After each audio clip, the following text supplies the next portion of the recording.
when you ask what's in 24, 36 months, for us, that's really the future of this is we want to make sure that artists from around the world can now monetize. Yeah. You know, there could be an artist in Nigeria right now who can't get a visa to come to the US or Europe. They can have a record that can be blowing up and sell their album to fans from around the world, get paid daily in whatever currency they want directly in Nigeria and really build a sustainable business around them. An artist in Colombia, an artist in Mexico. Because again, these are the issues that we deal with touring when we say, Yes. go see the world. For us in the US, it's pretty straightforward. But when we start thinking about artists from around the world, try getting an artist in Mexico or in Nigeria or Colombia a visa to come to the US, especially in this climate. Yeah. Very challenging. Very challenging. But the fandom is there and being able to do it in a digital way.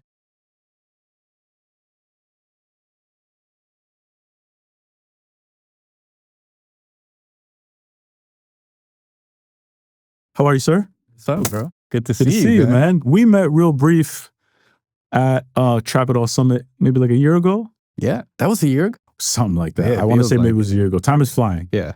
Listen, you're the man of the hour, but he's talking about you and the platform that you built. Talk to me about Even. Even, it always depends on who I'm talking to, but I'm starting to like narrow down the story or like I guess like how I talk about Even. Okay.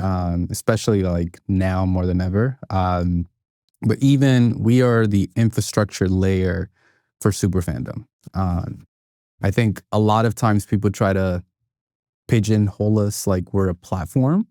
And I think that's because the brand has kind of got notoriety in the space just because of our partners. But what we're really doing is we're helping artists, teams, labels, distributors go direct to fan and own the relationship with fans. I think one of the big misconceptions is that we just partner with artists, but we're actually partnering with labels, distributors, and it's such a core part of what we do since day one, and not being more vocal about it, right? Going direct to fan is very costly, very time consuming, and it's really easy to mess it up. And we've been doing it now for 3 years, from like day one all the way to now, that we can help teams do it in a way that's efficient, cost effective, and more importantly, in a way that like fans enjoy it. So that's what we do. That's at a high level. The easiest way, or the way I describe it to my mom, is we're the movie theater if Spotify was Netflix. Okay. So most teams are going out using Even 7, 30 days, 60 days, or, maybe aren't even going to DSPs, but they use Even to go direct to fan before the wide release. Right. So in essence, like Even, I was going to say it's a platform, but it's not. It's more of a marketplace, what it seems like, right? Well, there's a marketplace element to it, which is a part of like the platform element, but the back end is also now it's called Even Studio. So we have Even Marketplace and then we have Even Studio. On the actual website, like you can go... Well, on the platform, on the back end. Got you. Okay, sorry, yes. So the marketplace is what primarily people know us for. That's like when you go to even.biz, you can see a bunch of releases and that looks and feels like a marketplace.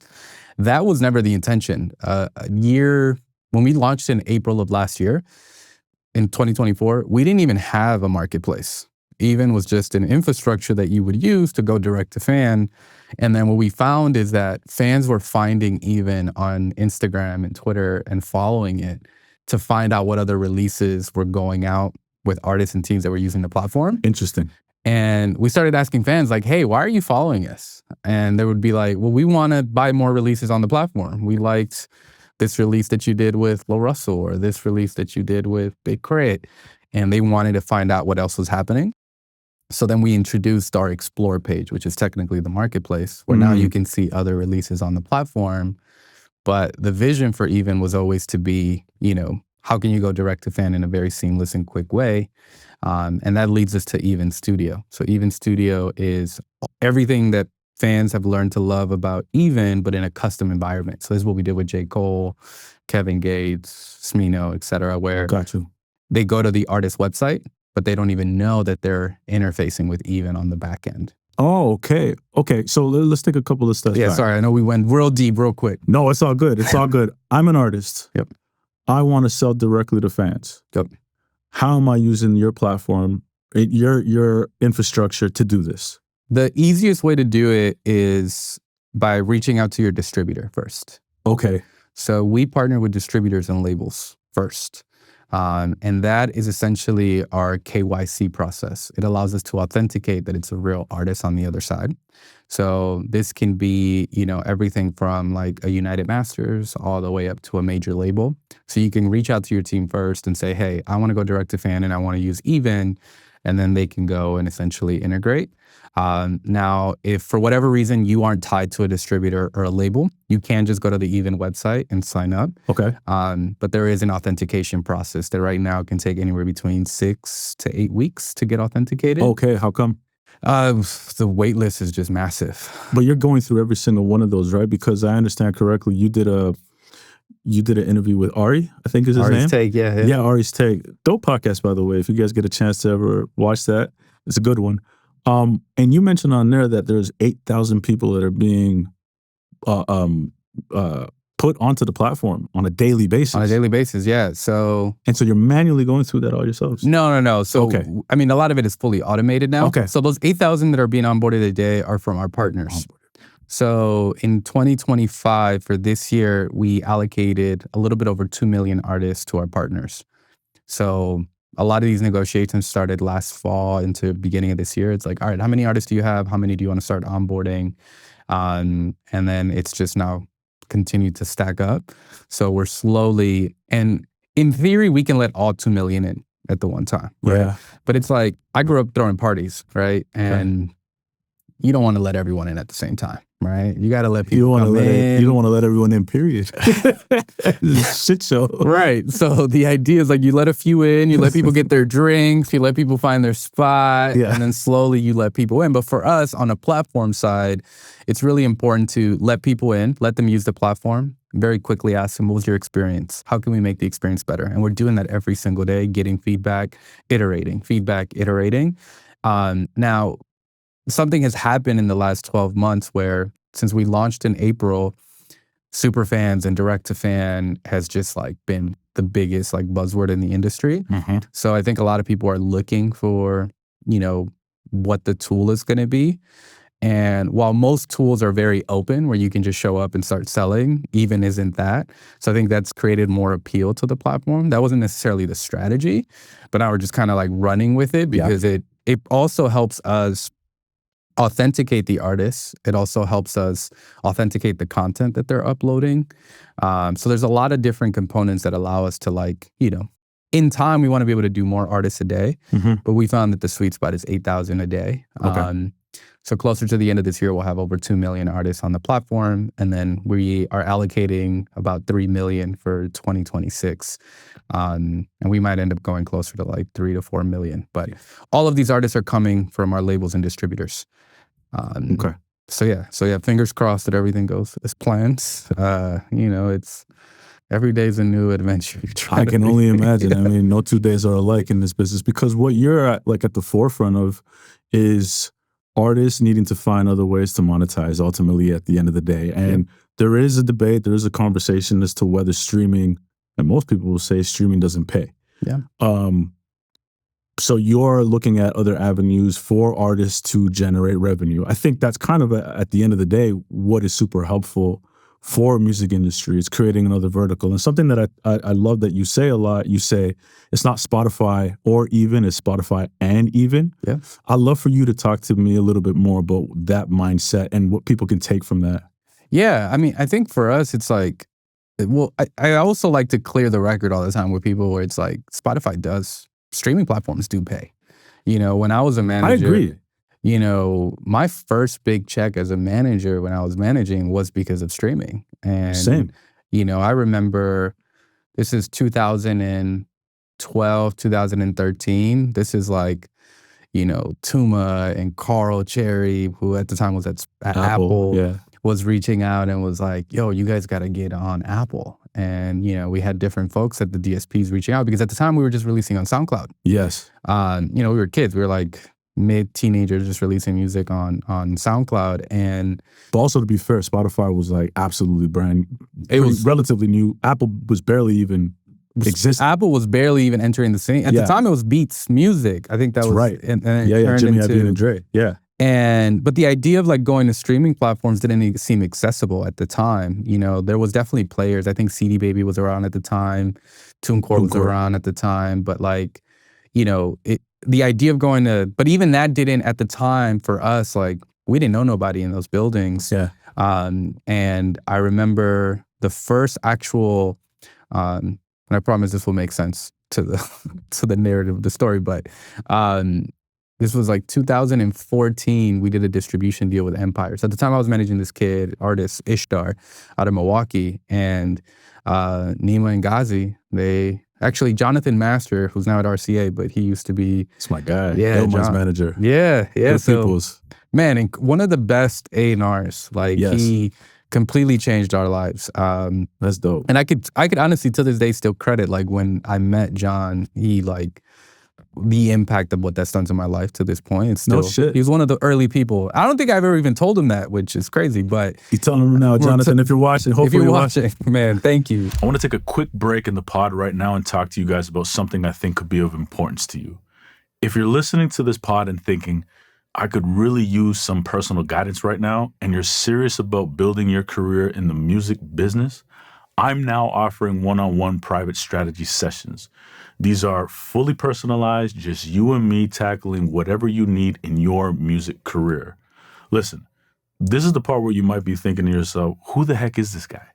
Well, I got over 17 years of experience in the music business, whether it was working as a manager with artists like Jesse Reyes, or working with major record labels like Island, Republic, Universal Music Group, or Sony, or producing content for high-profile artists like The Weeknd and Eminem, to producing content for elite brands like the NBA and Nike. I can definitely and confidently say I can help you map out your next moves. Whether you want to talk about structuring your team, navigating the industry, scaling your brand, or just simply learning how to make money in this music business, whatever's most relevant to where you're at, let's talk. You can now book for a fee a one-on-one session with me, an artist manager and a podcast host, to help you figure out your next steps. Find the link in the description below to book a one-on-one consultation session. Also, big shout out to those who watch this podcast. Bringing value to an audience who seeks it is a blessing. I can't thank you enough for tuning in. I appreciate you. Now let's get back to the pod. And he reached out, and it was crazy. He was very adamant. He was just like, he kept reaching out. And then we finally like, all right, cool. We're going to put up a song. And I think we put up a single. Wait, he was reaching out because why? He wanted us to get on Empire. Oh, he was at Empire at the time. He was at Empire at the time. Mm. Yeah, so he was one of like the senior A&Rs there. Okay, and he was trying to get us to go to Empire because at the time we weren't distributing music to the DSPs at all. Right. And he told us to join Empire. We didn't really understand it, but he was just such a good dude that we're like, all right, cool, we'll give you a record. And then 3 months later, we get a check for like $12,000. Yes. And we're like, yo, what is this? Like, is this a real check? Right. And he was like, yeah. He's like, you're going to see these monthly now. And I was like, all right, next month, $15,000, $16,000, yes. $20,000. Yes. And then we're like, all right, we're going to put all of our music. And at the time, again, this was less competitive at the time, right? Yeah. There wasn't as much music going out, and of course now which leads us to now. So like this is 2013, 14, and then fast forward 2018, I started working at a venture fund, and we were running accelerators for artists and managers, basically taking like the Y Combinator, if you know what that is. Yeah, I do. But for those who might not know what Y Combinator is. It's essentially like, think of artist development, but for startups. Yeah, tech startups. Tech startups, but they hired me to build the tech startup model, but for artists. And I'm like, that's artist development. So you're the Sam Altman of the music business. Allegedly at the time. But I knew nothing about venture capital at the time. I honestly, I remember when I met Joe and Troy, who are the founders of Generator, they were like so optimistic of like what they can do. And I was like, I've never heard of venture before. This kind of sounds like a scam. But yeah. I'm like, you guys give people money for ideas and it's not a loan? I'm like, yeah, I don't know. And I remember I did the meetings with them, and I ended up taking on the job. It was my first job ever, and outside of being a manager. And we were building these programs where we were helping artists and managers. And I had met a bunch of people in the industry at the time just because of my experience with Ishtar and then managing a producer as well. And we were giving $20,000 grants to artists, $5,000 grants to managers, taking no equity, no percentages. These were just free money, 12 weeks. We would take them to LA, New York, introduce them to the industry. And we had a bunch of breakout success. So this was Milwaukee, Detroit, Cleveland. And what I found myself, I ran this program for 4 years. I started feeling like closer to like the 4-year mark, I was like, man, I feel like I've been drinking the Kool-Aid for too long. You know, the Kool-Aid that was like, streaming is everything, you know? On one side, I was working with artists that had millions of monthly listeners on Spotify who were struggling to pay their bills and to like really sustain themselves. Having millions of well, not millions, but like let's say, I think at the time, the biggest artist we were working with had like 900,000 monthly listeners. Okay. Signed to a major or independent? Fully independent. Okay. But a lot of them were like features, right? So it was like, got you. You know, like the vanity numbers looked really exciting, but the actual numbers that were coming in wasn't just like adding up. But for context for people as well to know, 'cause I don't even know how much I've talked about this on the pod, but monthly listeners is a vanity metric. That's like how many followers you have on TikTok. Like it doesn't really matter, right? Because it's not one-to-one the views to followers. Monthly listeners, it can come from being a feature with another bigger artist, and all of a sudden your monthly listeners spike up. But it doesn't mean that the revenue comes in for you in the same way because you are a feature. And the feature revenue on the master is not the same as if you own the master yourself. But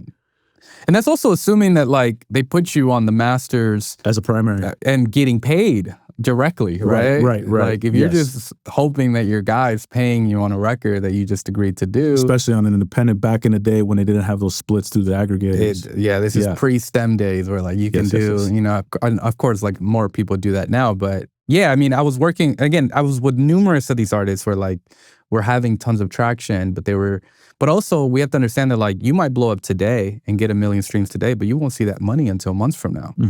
So on one side, I was working with these artists who like were doing well, but they were struggling to pay their bills. And then on the other side, my colleagues at the venture fund were working with startups that had 3,000 customers and they were raising tens of millions of dollars. And I remember I was having a conversation with a founder who was like, Mag, like this artist is blowing up on TikTok right now. Like they were having a moment at the time. It wasn't TikTok, I think it was like Reels or it might have been TikTok at the time. What was it called before? Musically? Musically, yes. So we had an artist, probably one of our biggest breakout artists out of Detroit, and he was having a huge moment. And I remember one of the founders that one of my colleagues was working with, they're like, man, this is a crazy moment. Like they must be making tons of money. And I go into my dashboard, like, because we were tracking how much money they were making. I'm like, they made $6,000 last month. It's like, you're lying. He's like, meanwhile, this business had 6,000 followers on Instagram. They had a couple thousand customers paying a reoccurring subscription. And they were looking at like exits in the, 8 to 9 figure range. And I was like, man, what are we doing wrong here? I was like, this is not making sense for me. Yeah, fair. And I had a moment, this was 2021, I wrote a white paper. I always make the joke that it's like my Jerry Maguire moment. And it was the music industry needs to get even. And a couple too many margaritas. I wrote this paper, it's like 8 pages long. Who's coming with me? And honestly, but it was mostly like, it was a big like attack on the vanity numbers, the lies that I don't think the industry lies to us as much as we lie to ourselves. When I say us, I'm like when I was a manager, where I think it's easy. The vanity numbers get us kind of confused with what's happening. Right. So yeah, I wrote this paper and there really wasn't a solution in the paper. It was more like all the problems and then how I think the big baseline of this paper was what would happen if we just stopped making music free, and particularly new music. What if we said the same way that a movie goes to theaters, we just treated music the same way? I dropped it on Slack at the venture fund. A couple of days later, Joe and Troy pulled me aside and they're like, Mac, put this into a deck. And I put it in a deck and then I didn't hear from them for a couple months. And then the day after Christmas in 2021, I met with them and they're just like, Mag, we think you should go build this. And I was like, build what? They're like, this thing that you're talking about. And I was like, look, I've never built anything before, but like, I'm down to try it. So they wrote me a check. They kept me on salary. and they moved me out to LA. I was living in Milwaukee at the time. And yeah, 7 months later, we launched what became Even. I don't even remember the initial question, but hopefully that all makes sense. No, we're just talking here, man. This conversation. But I think, like, what did you write in that white paper that specifically you think caught their attention? Because when you're talking about it was an attack on vanity and the vanity metrics and the numbers. Yeah. What specific are you talking? Again, the monthly listeners? Are you talking? It was monthly listeners. It was followers. It was like, but a lot of what I was talking about in this paper was like the current way that artists are being positioned to build a business is not sustainable. You know, no other business in the world operates this way. You know, I want to start a business. I build a product which costs a little bit of money, and then I go and sell the product, and then I use the money there to build more product, and then I sell more, and I scale, and along the way I can go out and raise capital to inject into my business. But in music, it doesn't really operate that way. And I feel like, yeah, I mean, so much of it too is like artists don't start generating money the way that most businesses generate revenue or start getting exposure to it until what I feel like is too late. You know, because a lot of what ends up happening, and I've seen so much of it, I'll work with some of these artists that like hit this like massive tier. Yeah. I mean, we're seeing with Taylor Swift now, where it's like one of the biggest artists on the planet is now, she needs to now go do some like work to go and finally be in a position where they can buy their catalog and do all the things. Right. Where it almost feels a little backwards, right? Like she had to do so much just to get back her catalog, you know, and start at this stage. And again, like that's just in theory where the business is now and where it's been. And I think for me, it's like, I don't think it's going to change overnight. I just felt like there has to be a new way. There has to be a new system that artists can like, you know, think about success in a little bit of a different way. It doesn't mean that like if you are in a position where you did the deal, you can't use Even and start bringing some of these elements into your business 100%. But I'm also thinking about the impact of Even won't be felt until 5 to 10 years from now. Yeah. And that's the bet that we're making. It's like, I think about La Russell when we started working with La Russell. Yeah, talk to me about La Russell and that case study. Because I think you're right in terms of the artists that are signed to majors and that are A-listers. Their business is a bit backwards, even though they make hundreds of millions of dollars. Yep. They get those because they have so much catalog that is bringing so much value to a record label that they can afford to do those deals because it's kind of, the money's kind of in the pipeline already. Yeah. But I think what is to your advantage is having conversations like this are happening more and more often where independent artists are a lot more savvier. I think you might be better, you are better positioned than I am to actually answer this question because in my mind, I feel like they're getting more savvy in terms of selling direct to consumer, building that email list, ensuring that they're not just relying on streaming, although streaming can be beneficial, I think. Yeah. Nick D's a good example. I bring him up often, or Russ is a great example. Yeah. But they're just constantly building a catalog. They own the means of operation. They can like, and then what does happen is, a lot of VC will look at that catalog and be like, it's generating revenue, steady stream of income. Let's go buy that catalog. Yeah.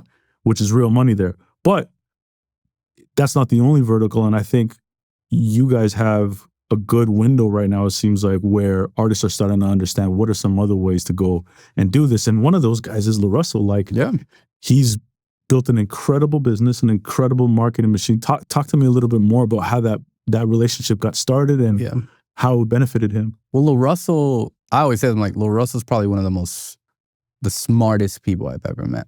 And facts. I also think like sometimes just being smart isn't enough, right? Mm-hmm. I think in any industry, like he's smart and does the work. Yeah, it could be a detriment when you're really smart. Yeah, sometimes you're so smart that like you just like, too smart for your own good. Too smart for your own good. Yeah. Like La Russell is smart and he does the work. Yeah. Everything he's told me he wants to do, he does. Like sometimes he'll hit me about stuff and I'm just like, man, I can't take that on right now. And he still does it anyway. Like he still finds a way to get it done. And the relationship that I have with him has been that way since I first met him. So I met La Russell in September of 2022. I met him through one of our advisors and now like close mentor. His name is J.R. McKee. I don't know if you know J.R. Yeah. From Atlanta, right? Yeah, from Atlanta. Yeah. So separate story on JR separately, but JR was the only industry executive that I called when I wanted to build Even, who told me to build it. Dope. Everyone else told me not to build it, but for my own good. They're like, Mag, you don't want the headache. Right. Like, and JR was the only person. And I think I had caught him at a time where like he had already been really successful. Yeah. And he was kind of just like, I'm kind of on my way out. Yeah. Like, let's go ruffle some feathers. Yeah. And, you know, I talk to JR on a weekly basis, and, you know, he's always been able to forecast the industry, you know, in advance. But he introduced me to LaRussell. When we built the product, he was the person that was helping me find who the first artist was going to be on the platform. So we did JR. Yeah. Yes. So we did hundreds of calls together. I did thousands of calls across the board. And, you know, the product was ready to be tested in June of 22, just to give you perspective. Our first release didn't go out till October 1st. So we spent months just trying to find the right partner. And some days were like better than others, but I met LaRussell in September. I did a call with him. JR introduced us. And the first thing LaRussell told me on the call was, Mag, why should we use Even when I'm already doing everything you're trying to do with your platform?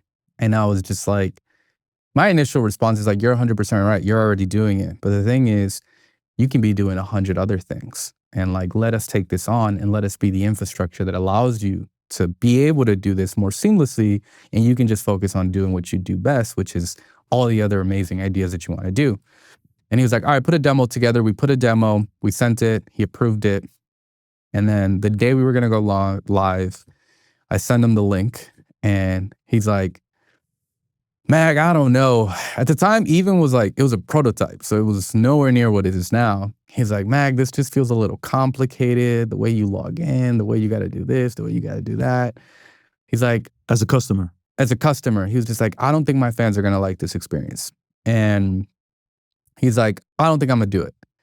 And I was like, we get off the phone, and I was like, damn, so close.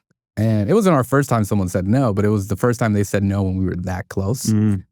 So I call him back, and I was like, LaRussell, I'm like, give me 24 hours. Let me show you what I can do first.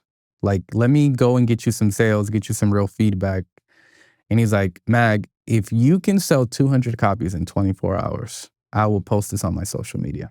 He came up with that number? He came up with that number. What made you say, give me 24 hours? What made you think about that? I think for me, it was just like, I'm in so deep that like, what's the worst that can happen, you know? And say no, that's the worst. Yeah, and like, you know, like, I've been a hustler my whole life. So for me, it's like, if your concern is, will people even be able to buy, then let me actually just go sell the product and let's see like what people feel, like how they feel about it. I call everybody on my phone. Everybody, like people I haven't talked to, just like, yo, can you buy this? Like, I'll cash out you the money after you buy it. I just need your feedback. And in 24 hours, I think we sold 164 or 160 to 170. I can't remember the exact number. And I call him, and I was disappointed. I was like, look, man, I tried. We sold like 170 or something. It's cool. Like, I get it. Like, we got some good feedback. He was like, hold on. You got more than 100 people to buy my album and they don't know who I was? I was like, yeah. He's like, I'm posting this right now. He goes live on Instagram, posts it. Right. And he makes $27,000. Like shit. In a matter of hours. Okay. You know, at this time, LaRussell wasn't as big as he is now. Yeah. And then a week later, he communicates that on his live that he just made that amount of money. And yeah. I mean, I remember like the money was coming in and we pay daily. So this is also the first time that he had ever been paid daily before. Very rare. And, you know, he was seeing the money straight into his account. Yeah. And just for content, there wasn't 170 people that you knew in your phone, but you were trying to get the numbers up, or was it that? And it was 170 unique people bought the album. But not from your phone book. Yeah, from my phone book. Oh. I was calling everybody I knew. Okay. I think literally it was everyone that I knew that I just like. Crazy. And so, but there's also a pay what you want. Yeah, it was pay what you want. So it's $1 minimum. And I think in revenue, I think I only made him like, I don't know. It wasn't even anything crazy. I think out of the sales, I made him maybe like $1,000 or something. Oh, so sorry, what's the 27,000 then? No, that's when he posted it. Oh wow. So this was just me. This was just me Crazy. like trying to prove that like people will be able to buy this. Did he know you did that? Yeah. So that's when I called him. I was like, so he told me like, yo, sell 200 on your own and then I'll post it. And I called everyone to get the sales to show him that people would be able to buy and listen. Got you. And now actually 2 things happened during that time. So when he first said no, go sell this yourself. And then, well, he didn't say that. I told him, I was like, yo, if I get 200 people to buy it, will you post it? We like found a bunch of little like bugs on the platform. Okay. That like helped us solve a lot of those issues that by the time he was convinced to do it himself, the platform was in a way better stage. But yeah, he made 27. Nice. So when he posted it 24 hours later, he did 27,000 the first day. And then it was like almost 70 grand the first week. Wow. And then it ended up being like 100 grand in the first month on the platform. And this is more money than he had ever made selling an album direct to fan before.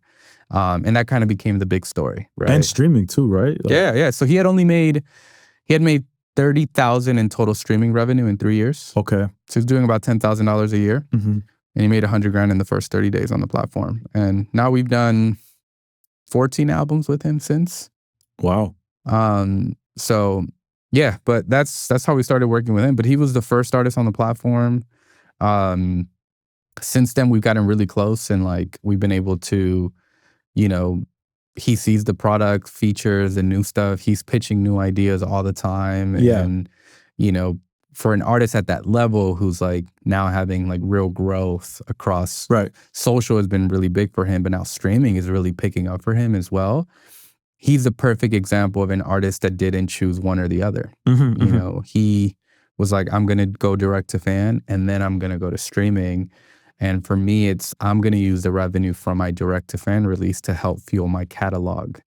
And, you know, and it's just kind of a cycle that repeats itself. LaRussell is a great example of somebody who is really savvy when it comes to marketing. I think he uses social media, in my opinion, the right way. He doesn't think about it in terms of it's too much. He just thinks about it as like, let me just, obviously you want to have quality content, but you're constantly learning from what you're posting.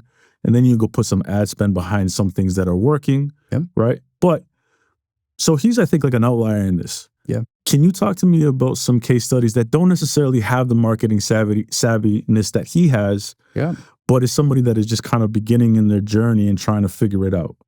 I mean, there's so many. I think it's like every day we see a new story of a new artist on the platform. And my favorite stories are always like the artists who have never made money from music before. They come to Even and they make their first 100 and their first 1,000 and, you know, and we see those every day now, right? Like every day there is a good amount of artists who've made their first dollar from music because of Even. And, you know, I think, I'm trying to think of like one just like in the last day that the team, because every morning the team will post like a little like, you know, little previews of different artists. There's actually an artist, his name's Dulamite is his name. It's like DU hyphen Lamite. Okay. He's an artist out of Vegas. He's been making music for, I don't know, 10 plus years. And he released on the platform last year. He just released another body of work. And what's really cool about his story was he's like, Mag, I've been making music for a long time and I've never really made any money from streaming. But he came to Even, he made a couple $1,000s in like the first couple of days. And I remember at the time I was running a little newsletter that is kind of like, I need to pick it back up, but I interviewed him. And it was an internal newsletter, like within the company that I would like share stories. And his story was really unique because during this interview, he was like, Mag, I almost gave up making music.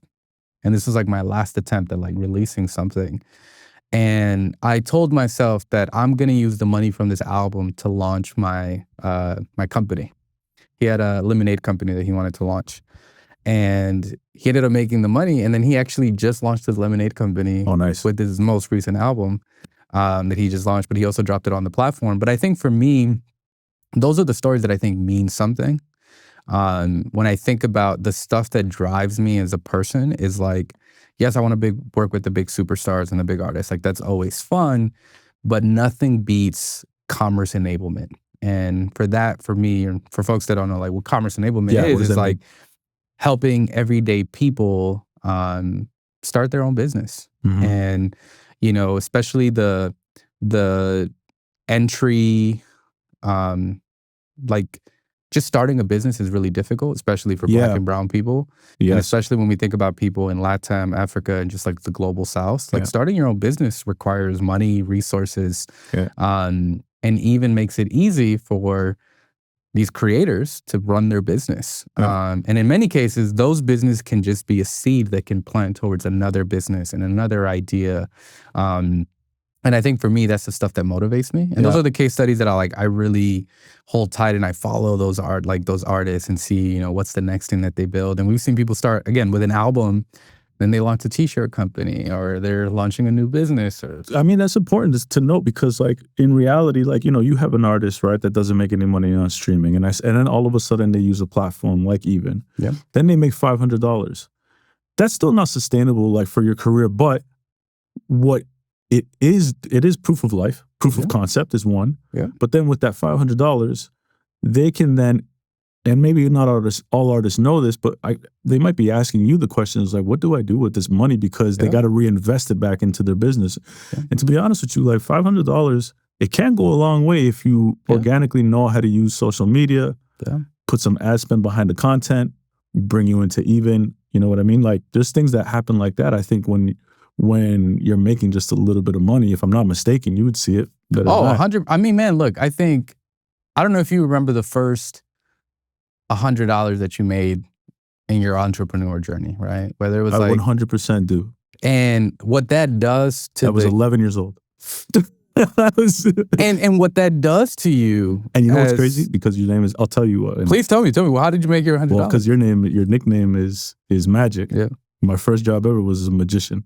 That's crazy. I was at 11 years old. My mom, I used to love magic when I was a kid, and my mom saw an ad that there was somebody local in the neighborhood. Like, his name was Pedro Juan, magician from Cuba. He's like, yo, this guy's teaching lessons. You want to go? I'm like, hell yeah. And so I went with him. Great dude. Taught me about business. And I was like, from people from Toronto, they'll know what I'm talking about. But like, all of a sudden, I started going to like the exhibition, seeing Nia, and I was like his helper doing magic tricks. Wow. And my guy was paying me $100.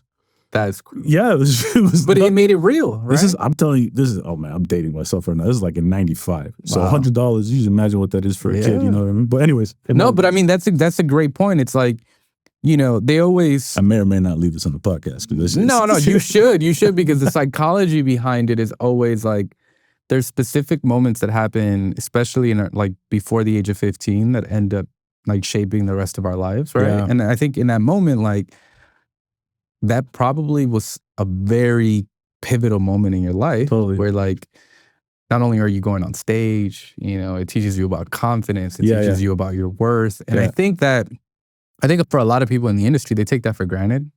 And I think sometimes people forget, or I think just everyday people forget that, like, you know, it's so, I always think that it's probably one of the most daunting things to do is to like put yourself out there. Especially 100%. With something very vulnerable like music. 100%. And then trying to sell it on top of that. On top of that is even more painstakingly hard for artists. And then making $1 from it. It changes man, we see it every day. Like artists will go from... Because some artists even feel guilty making that money. Oh, 100%. I remember that. This is actually really early when we launched out of beta.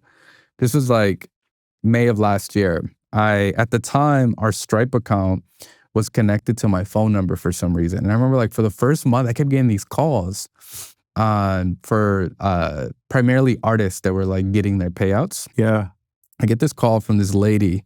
I wish I remember her name. But she was an artist who joined the platform.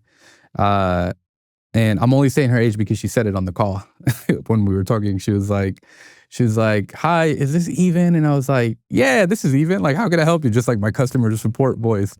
And she's like, I just got $40 into my account, but like, I just released my album this morning. I'm trying to figure out, this must have been a mistake. And I was like, I was like, well, what's your like email? And she tells me her email. I pull her up like on my laptop, and I was like, no, you made $75 today before the already cleared, and it went directly into your account. This lady starts bawling on the phone, just crying. She's like, I've been releasing music for almost 20 years, and I've never made any money from my music before. And I did this because my nephew told me that I should join the platform. And to me, and she told me, like, coach was like, I'm sorry, I'm not really that technical. He helped me set it up. I'm in like my 50s and like I don't really know what I'm doing. And then we get off the phone after like I comforted her and I was like, no, this is your money. She calls me back 30 minutes. Are you sure? Like, you have to look at this. Like, who bought my album? I need to know who bought my album. And I walked her through the names of the people who bought the album. And you know, it was like a friend and like the nephew and some like other people who had bought the album. Yeah. But to me, that changed everything. That probably made her day. That made her week. Yeah, you know? for sure. And ultimately, like when we start thinking about most of the artists that we service, like in the thousands, right? Yeah. These are artists that, again, aren't even making back the $50 that they spend a year to distribute their music. Because most people don't know that like artists can't upload their music to streaming platforms. Right. They got to go through a distributor. Aggregator. Yeah. And you pay a yearly fee to the, you know, DIY distributors in the space. And most of these artists aren't even making their money back. And a lot of times these artists will think it's the distributor's fault. So they'll go from one distributor to the next distributor to the next distributor, and they're just kind of going in circles. When the truth is, it's not the distributor's fault. It's just, it's really hard to make money, especially now that they, you know, demonetized if you don't make over 1,000 streams. Yeah. Now these same artists can come to Even and sell an album, and 10 people can buy their album for $20. Not only did they recoup their money, they now have an extra $150 to go run ads on a symphony or, you know, work with influencers on Breaker or a Groover for edit. Like we have these different tools. The number one question we get from artists is like, I just made money. Now what do I do with it? So you now have a team to help with these kind of strategic? Yes. So our client services team is essentially, I mean, they're the backbone of our business. Okay. They're like an offshoot of artist relations, but they're like customer support for our artists, especially for like the everyday artists. And that's the number one question that we get from our client services team. It's, you know, artists asking, what do we do with our money? And we have game plans. We have, it's called Playbooks. Yeah. So we have little playbooks that we give them on like, you know, manager's playbook. There you go. we give them, you know, essentially like different tools that they can use to maximize their reach. And very, very rarely do we meet artists, because we talk to our artists a lot, that are just focused on, I just made money, now how can I spend it on myself? A lot of times these artists want to reinvest and reinvest and reinvest, which I think is very powerful and just also shows that like these are small businesses that want support. And they need access to infrastructure, and that's ultimately what we're giving them. Do you find that may be one of the reasons why artists aren't successful in terms of generating revenue, because they don't know what to do in terms of marketing? Because it sounds like to me is what you're helping with is figuring out the marketing strategy for an artist. Well, I don't know if that's necessarily the case. I think a lot of, at least what we see, we treat, the vanity numbers have made us treat the release date as like the end of the race for some reason. It's like you work on this body of work, and then the day you press send, and like you see it, artists like, just delivered my album, you know? Like, and it's like, that's kind of like the finish line almost. Absolutely not. Yeah. And a lot of that is because of the rush that happens the moment the music is now made available. And it's just like this quick rush and momentum. And it's also, artists are being very vulnerable. They're putting out, you know, their life stories and real emotions into the ether. And a lot of times, like, the artists don't even want to listen to it. They're just kind of like, let's just put it out to the world. Totally. And I think that's why historically artists have been taken advantage of, because it's such a vulnerable, you're working with creators that are at a very vulnerable stage in their life. They just released a body of work. And I think historically, not just musicians, but all creators of all kinds end up getting taken advantage of, because there is a vulnerability component that only really exists in art and in art forms. It doesn't really exist in other forms of business. You know, like if because most artists, most artists, for whatever reason, they won't learn the business side of things.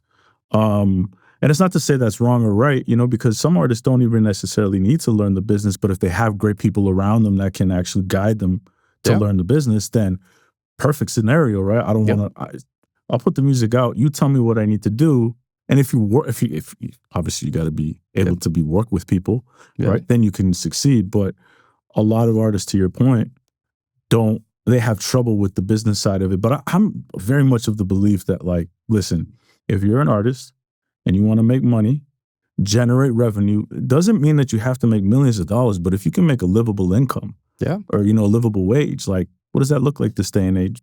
Anywhere to 60 to 100,000, depending on what your needs and necessities are. And where you live in the world. And where you live in, too, right? 100,000, depending where you live in the world, could be a lot of money. US. But, you can, there are solves for this if you are figuring out what this business looks like. So I say all that to say that, like, if you get into this to make it a career, it is a business. You are a brand. You have to think of yourself, as painful as it sounds, as an entity. And if you're not thinking of it that way, it's going to be a real hard way for you to make money or make an income out of this. You got to really learn the steps. And a lot of these artists are doing the shit by themselves too. They don't have the help, right?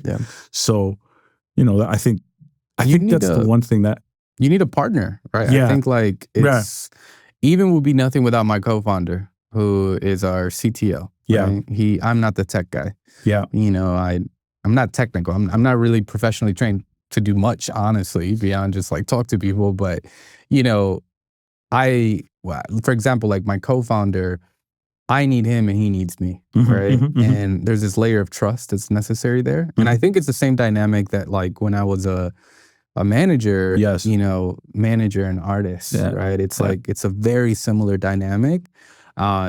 And I think it's, we've seen that go in a lot of different directions. But I think it's a very similar, that you need, as an artist, I always tell artists, like, find your business partner, right? Like, you need to figure out who that person is going to be. And some of the best teams that I've met, some of the biggest artists on the planet, always have an incredible team around them that are ultimately helping run the engine.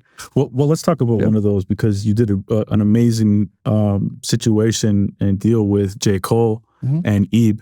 Congratulations on that, by the way. That was massive. And just for context, you did a 10-year anniversary of Forest Hill on Even platform, and it was exclusive to Even, if I'm not mistaken. Was it exclusive to J. Cole? Even was just the infrastructure. Got you. Okay, so exclusive to J. Cole. On the Even infrastructure, but alongside that, it was also a podcast or an audio series that came with it, where it's Eve and Cole talking, just through their experiences. And on top of that, what you have an interesting layer, I think, was the community chat within the platform. Talk to me about how you went through that deal, because for the last little bit, we've been talking about independent artists and how to get on the platform and how to generate revenue, but you're doing it with artists at a major label level as well. Even though I think Cole's just now distributed by UMG, if I'm not mistaken, but the partner is still Interscope UMG. Okay, So and that was a catalog release. So that was the 2014 Forest Hills Drive, and it included 8 additional tracks that weren't available on DSPs. But it actually started off with the audio series. So the audio series, it was directed by Scott Laser, and then it was with Cole and Ebe. And the opportunity actually came about through Sasha. So Sasha, who is in the team, in, like, the Dream Build team, it's always difficult to, like, give him a title within the scope of, like, what they do, but he is really, like, at least in the relationship of Even and Cole, Sasha has been really the point person. But I met Sasha earlier last year. It was crazy. Actually, I met Sasha years ago when I was a manager, indirectly. I sent him a cold email. And it was crazy. He did remember that when we connected earlier last year. And he had bought a couple releases on the platform through, I don't know if you know Payne, Philip Payne. Yeah, of course. So Payne's actually my guy. Like, he's the one that was the dot connector. He had he had Piff Marty on the platform. He was like our artist number 6. Oh, crazy. Back when it was a beta. And then we did Jay Safari with Payne, and then he introduced me to Sasha. Sasha was like, this is really cool. He's like, he just kind of like stayed close. And then sometime last fall, I would say it's like the first week of November, I get a call like, hey, we want to have a conversation about like what this could look like for Cole. Yeah. And I was like, look, man, I'm all ears. Like, let's figure this out. So we jumped on a call. Me and Cole had a conversation with Sasha. And then they brought up that they had this audio series. And I was like, look, I would love an opportunity to like have a shot at showing you what our infrastructure can do. And, we put it in front of Eve and Cole and Scott, and they were into the idea of just like, I mean, you're talking about also one of the teams that has been operating at the highest level For years. But also, in my opinion, one of the best teams that has been able to maintain that relationship with their audience. Talking about like owning the relationship with your fans in a way that never feels like you're asking too much from the audience. I think Cole has probably done the best job at that in team. How come? What have you observed? Honestly, like, have you been to Dreamville Fest? Did you? I haven't. I have not. Word. Well, it's done now, but I was at the last one, and it felt like a cookout. Like, you're talking about over 100,000 people, and like people are respectful. There's no festival like it. I've been to every major festival, and I've never been to a festival like that. And a lot of that was tied to the audience, and it felt like I got a chance to meet that audience virtually when we did the audio series, Cool. where it was like the community chat. Yes. Like, we were interacting, we were doing surveys with these, fans. And it's like, again, I've never really met a fan base like that and never seen a fan base like that. And a lot of that is tied to just like who Eve and Cole are as people. Yeah. And for context, I say Eve and Cole. Obviously, Cole is the artist. Cole, J. Cole, yeah. And then we're talking about Eve Ibrahim. He's manager, yeah. I guess in a creative role now. Like, I don't know how it is, and I don't want to assume, but yeah, I mean, honestly, I think look, I don't ask many questions. I think for me, it's like when I work with the team, it's more so I'm talking to the team, right? Yeah, There's this, I feel like most of the calls that we had, it was always like Sasha, Scott, Cole, and Eve. You're right. And Scott also plays a big role in this. He's the director of the audio series, but he's also pretty involved with like the overall like creative direction. Very cool. Yeah. Which again, I wish I knew everyone's titles. I think for me, it's just like I just see them get the as shit done, man. They're literally great partners in a business that's been thriving for many years. Yes, yeah. And no one's ever been caught up on titles where like I had to remember people's titles, but they're a collective of, again, a team that moves really tight and they get stuff done. And it's honestly changed the way that I do things at Even. Like, it was so inspiring to see how they work, and every detail matters, right? Like, every little piece. But also, like, there was moments where things weren't perfect, right? They also understood that we were a startup. And in those moments where things didn't go perfect, they didn't turn their back on us. Yeah. They were like, let's figure this out.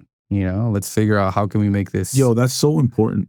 Which doesn't exist in this industry, which is like phenomenal. Right. Yeah. Because most people in this business, unfortunately, likes to point the finger and yell whenever something goes wrong. Yeah. So when I'm hearing an artist at the highest fucking level and the team not doing that and being respectful of the relationships and having the right conversations, hey, like, yo, something messed up. How do we figure this out together? Yeah. No wonder why these guys have been at the top of the game for 15 plus years, right? I mean, respectful of your partners. Yeah. And I think a lot of it was just like, they knew that we were a new platform and they took a big chance, using our infrastructure. And it, of course, changed a lot for us. It changed everything for us as a business. But on every step of the way, it was like,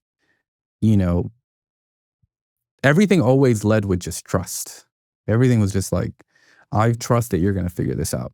Every step of the way. So again, it changed the way that I run my business, the way that I talk to my staff, the way that, not that I ever treated my staff poorly, but it was more like the way that we do things. It's like leading with peace, I think, is so important. And again, like, this isn't stuff that they ever like told me that this is how they do things. It was just like, based on my experience with your them, dealings with them. it was just like, oh man, like I'm gonna take note of that. Yeah. Like, you know, I'm gonna learn from this because you've been doing it for so long. Right. There's a reason why I think that, you know, they've been operating at that level. But yeah, again, I think it's probably one of my highlights in my career in general, just like being a part of that. I remember the day we did, because we did the live stream for the Madison Square Garden show on the Inevitable Yeah, side. talk to me about that. Yeah. So it started off with the audio series, then we did the digital album, then we did the physical. We didn't sell the physical, but we have an integration with Shopify. So we integrated into their existing Shopify, and they sold the vinyls and CDs through the Inevitable for the 10-year anniversary. And then we did one of the pre-sale codes was for the Madison Square Garden show was through Inevitable. And then for the fans who couldn't buy tickets to the show because it sold out right away, you could access the live stream directly through the platform. And what's crazy, the day we went to Madison Square Garden, I remember I was walking backstage and I walked up to Scott Laser, who's the director of the audio series, and he's like, man, this place is different, right? And I was like, you've been here before? I asked him. He was like, yeah, of course. He's like, what about you? I was like, this is my first time inside of Madison Square Garden. And he kind of looks at me. He's like, and you're doing the live stream? Yeah. Did we just trust this guy to do this whole thing? And, you know, it was... Never been here? No, but honestly, it was like... It's like, you see the panic in his eyes? No. I'm joking. Honestly, it wasn't even that. I think Scott just kind of looked at me like, oh, okay, cool. This is going to be interesting. But I thought it was... I got there really early, so I saw them set up, and I realized how many people were involved in the production. And again, I had never really seen something at that close, especially at like a Madison Square Garden. And we were there to do the live stream. And by doing the live stream, we weren't producing the live stream. We were just the hosting infrastructure for the live stream. But it was like, again, that's probably one of my highlights. It's like my first time at Madison Square Garden was there to essentially, you know, host the live stream. And whose idea was that to host a live stream? I think it was Cole, Eve, and Scott. And because you've never done that before, right? So we've done live streams at a smaller capacity, and on paper, and I remember through this time, they're like, Matt, can you guys take this on? And we're just like, I was like, well, hold on, let me talk to my co-founder. And the thing is, we've done live streams where like it's a virtual release party. Right. Or a performance, like an in-studio performance. On paper, the technical capabilities to host a live stream for a virtual release party in Madison Square Garden and our infrastructure is the same. Okay. Now, I think for most people, if you're not technical, you don't know that, right? You assume like has to be more power in this to do this. But the way that our infrastructure is set up, you can plug in to do that or do this. I was still nervous. I didn't even go into the audience the whole show. I was backstage looking at the screen. That there's no buffering issues, that there's none of that. We had and what's crazy about it is after we did the live stream, we did a check-in with AWS, Amazon, like they're the actual like back end. Yeah. Everyone's back end for the most part. And they were like, did you guys know that you guys didn't have to do this in 4K? And we're like, what do you mean? They're like, yeah, you could do this in 1080 and like no one would have cared. And we're like, we were doing this in like full HD, 4K live stream, and the amount of compliments of people that were like, wow, I've never seen a live stream like this. Because you were shooting in 4K. They were shooting in more than 4K, but like normally when you're doing a live stream to a concert, you don't show it in 4K. Oh, I didn't know that. And okay. Even like big studios will never do it in 4K because it's, you know, the risk. There's a risk involved with it. But it also helped us show like how solidified our infrastructure was. Very cool. And again, but it goes back to like the same thing with La Russell. Like this was the 5th thing we did with them. So at this stage, we had already learned so much and made a little mistakes here and there, had little bugs here and there, that by the time we did the live stream, it was just kind of like, this is another thing and we have the infrastructure ready for it. And in return, this is that experience with working with Cole and the team and that specific, like the inevitable rollout. It changed not necessarily, I mean, of course it changed stuff, but it also has become the foundation of what we're doing now. The only reason we can onboard 8,000 artists a day today was because of what we learned from that, you know? Okay. The way that we found gaps in our infrastructure and found different opportunities that we then built on. And the moment you build them, they're built. And now what we're doing now, it was all based on like what we experienced with that. So tell me more. So tell me more about that, because not so much in the experience. Well, yeah, I guess that identifies to the major labels that you do have the infrastructure to build this out, right? So, you know, doing this with Cole is a major win for Even. Congratulations Thank on you. that, by the way. That's incredible. But so now, what does that relationship look like with the majors? I mean, you work with these artists, right? Or figuring out what the structure looks like. But I can see that being a little bit more complicated than working with an independent artist through distributors, because, you know, I'm sure finding out like at the major label system, every single deal is different. No two are alike. Yeah. As much as people think that they're all the same, they're not. They're all very different deal structures. So how are you navigating that? Yeah, I mean, I think for me, it's always like I always try to zoom out, Mhm. right? And at the end of the day, we're working with people, and I treat the way I do business with Even with one partner the same way that I do with other partners, right? My job is to never force anyone to do anything they don't want to do. Because then like that's just not a good way to do business. And like, sure, you might get what you want one time, but then it just doesn't work long term. So there has to be interest from the party to do stuff. And I think when it comes to the major labels, I see it no different than our distributors and our indie labels. Yes, there's some like business layers, especially like if you're dealing with a publicly traded company. It's a little bit different than, of course, like an indie label. Yeah. But at the core of it is just people. Yeah. And making sure that they understand the product that we have, how we can serve them. Do we understand their business? You know, like when we're thinking about the major label business, they're not just thinking about selling music or uploading music to streaming platforms. They're thinking about, what are we giving to Target? What are we giving to the retailers? What are we, you know, there's so many pieces to the business where if Even needs to be additive to that and we need to show our value. And ultimately that's what we do. When we show up, we have to show up prepared and know what it is that we're talking to them about. So much for me is always like tied to preparation. You know, especially when I go to do a meeting with someone, it's like, if I can't forecast 60% of the questions that they're going to ask me, then I'm not doing my job right. And making sure that we have those things in a row where like when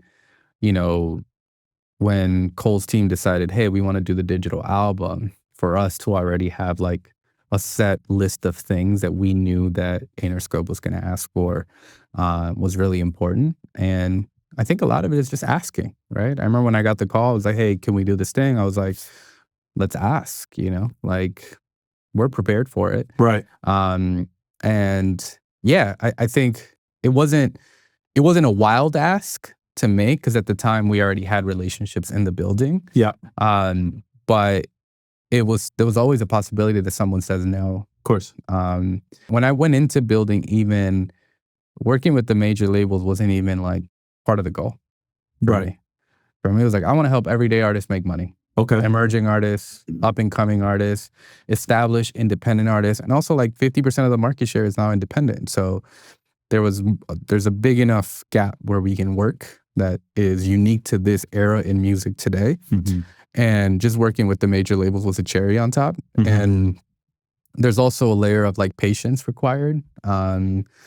You know, it's a lot of red tape. Honestly, I don't even think it's red tape. I think it's a lot of understanding and meeting people where they are in organizations where they are. Yeah. This idea of super fans and direct to consumer are at the forefront of every conversation inside of the major labels. Yeah. But they have to figure out in a way that they do it where it doesn't negatively impact them. And there's so many stories on other businesses. Like you see what happened with Nike, where Nike did a big push at direct to consumer and they abandoned their retailers, and then their stock took a hit because yes, while retailers is more of an investment where you don't feel the immediate return right away, it's something that pays off in the long run. Right. They completely abandoned retailers, focused on D2C, which you see revenue in real time. It looked really good on paper, but over time, one took a loss. So I think every other business in the world doesn't want to make that same mistake when it comes to direct to consumer. The music industry historically is always operating 10 to 20 years slower than the rest of the world. Right. But I do think that's one thing that they're doing right. They want to be very strategic in the way that they move into this space. I think they want to be very diplomatic as well. And I think for us, that's why it's our job to be very diplomatic as well with the DSPs, right? There's a lot of people who think that we're anti-DSP. And I'm just kind of like, simply saying that you can make more money before going to streaming doesn't mean I'm anti-DSP. It's just, I'm telling you, you're leaving money on the table before you go to the DSP. Let me ask you about that here, because for an independent artist, they can have this exclusivity before they go to streaming, right? Like, they'll put their project on even for pay as you want. They'll set a minimum, let's call it $10. And they'll do that for 7 days. Then they can go and put it on the streaming. And then now everybody who is, let's call them a casual fan, will then be able to stream it, where even is many times for the super fan. Yep. But you can't, and what you guys have negotiated is that is now being tracked through Billboard, through Luminate. Yep. Right?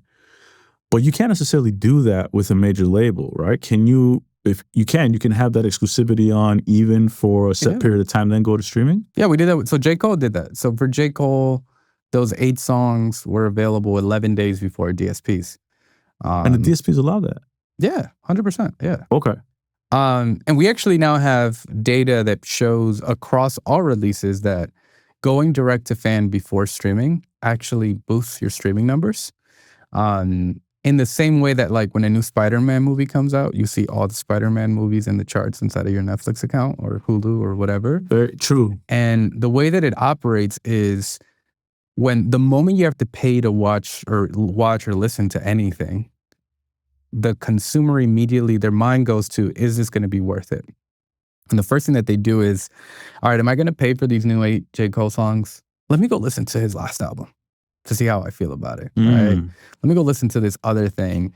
And people, the way that the psychology works is like, I need to prove to myself that this is worth the money. The same way that, like, if I get home at 6 o'clock and I'm tired because I had a long day and I know I got food in the fridge, I can either decide, am I gonna cook? But then I gotta do the dishes, I gotta do da-da, or I could just order some DoorDash. Like, there's this like thought process that people need to do. And we've seen that now with streaming, where like the streaming numbers go up for artists, the momentum goes up, the conversation on social media, the FOMO around a release just goes up the moment that artists decide to go direct to consumer before streaming. And it's why Sinners, the film, recouped and is well in profit before it's even available on streaming platforms. If that movie would have just gone to HBO, sure, they might have made a little bit on top, but would they have made $400 million and also grew the IP of that product? No, because the only way you can form an opinion on that film and watching that film is by going to the theater, paying $20. That to us is the biggest opportunity of music. And, again, going back to the initial thesis. Yeah. But yeah, artists can't do that. Is it as easy as if you were fully independent? No. There's definitely like some conversations that need to be had.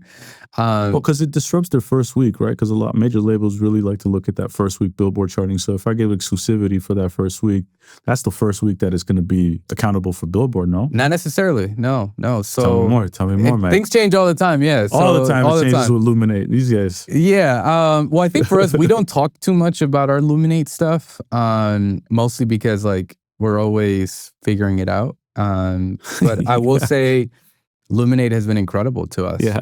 They took a chance on us. And, being the first and only superfan platform that reports to the charts is like a big thing for us. Because there's tons of these, right? And those, Weverse Universal did a deal Yep, with you. yep. Weverse. But Weverse doesn't report to Billboard. Like that's to give you an example. Patreon's another one who doesn't report to Billboard. Yeah, there's so many of them that like, you know, the charts haven't approved in, and for them to like say even can do it, it definitely raised some eyebrows. But I think a lot of it is tied to like some of the stuff that we talked about, where we remember that this is an industry of people, just like any other industry, and we need to know who to talk to and have a conversation with them, show them that we're trying to build something that isn't going to disrupt and take away. It's only going to bring value. Yes. But the way that the Billboard thing works for early releases, if you make the full body of work available, like the full album, all of those sales will count on the week that those transactions happen. Right. So week 1 technically would be the week that those sales happen. But yeah, the answer is you can go to, you know, Billboard is a core component of a lot of our releases. But honestly, what we're identifying now is this idea that like, I'm waiting for the team to do it. And I think I pitched this a lot. I think the biggest opportunity for the right artists is go direct to consumer and do what Cole did, right? Granted, it was a catalog release, but that album went top 15 before it went to streaming platforms. Now, on a new body of work, I'm waiting for the artists to do this, where they launch a new album, only available direct to consumer, and you can't get it on streaming platforms for 2 weeks. And they go number 1 on Billboard back to back 2 weeks in a row with just hard units alone. They're even. That's what I'm waiting for. And I pitch this all the time. To artists? Yeah, and teams. I'm just like, I'm waiting. It's going to be a risk. Yeah. But I think that's going to draw, you would change the industry overnight. The artist who does that, who charts number 1 on Billboard by going direct to consumer only. On Even, or using Even's infrastructure. And again, this wouldn't be on Even's website. This would live inside of your own website. Even's just powering it. That I think will change the industry. When people realize that, because think about it, if an album, let's say it's just 1 week, an album goes number 1 on Billboard before it goes to streaming, what's going to happen when it goes to streaming? It's going to stay in number 1, because now everyone who didn't want to pay is going to go stream it. And now you're prolonging the rollout, essentially. And if I'm not mistaken, I feel like this also happened like a decade ago with Adele, right? Yeah. So, well, she did the vinyl. Went number 1, then it went to streaming. Yeah. So there's a case study for it. Oh yeah. I mean, was it Radiohead did it? Radiohead did the Pay What You Want album like 20 years ago. Yeah, that's right. And that's right. I mean, they didn't create the Pay What You Want model, but like they definitely made it really popular. Right. But this was these are still eras where like streaming wasn't a thing.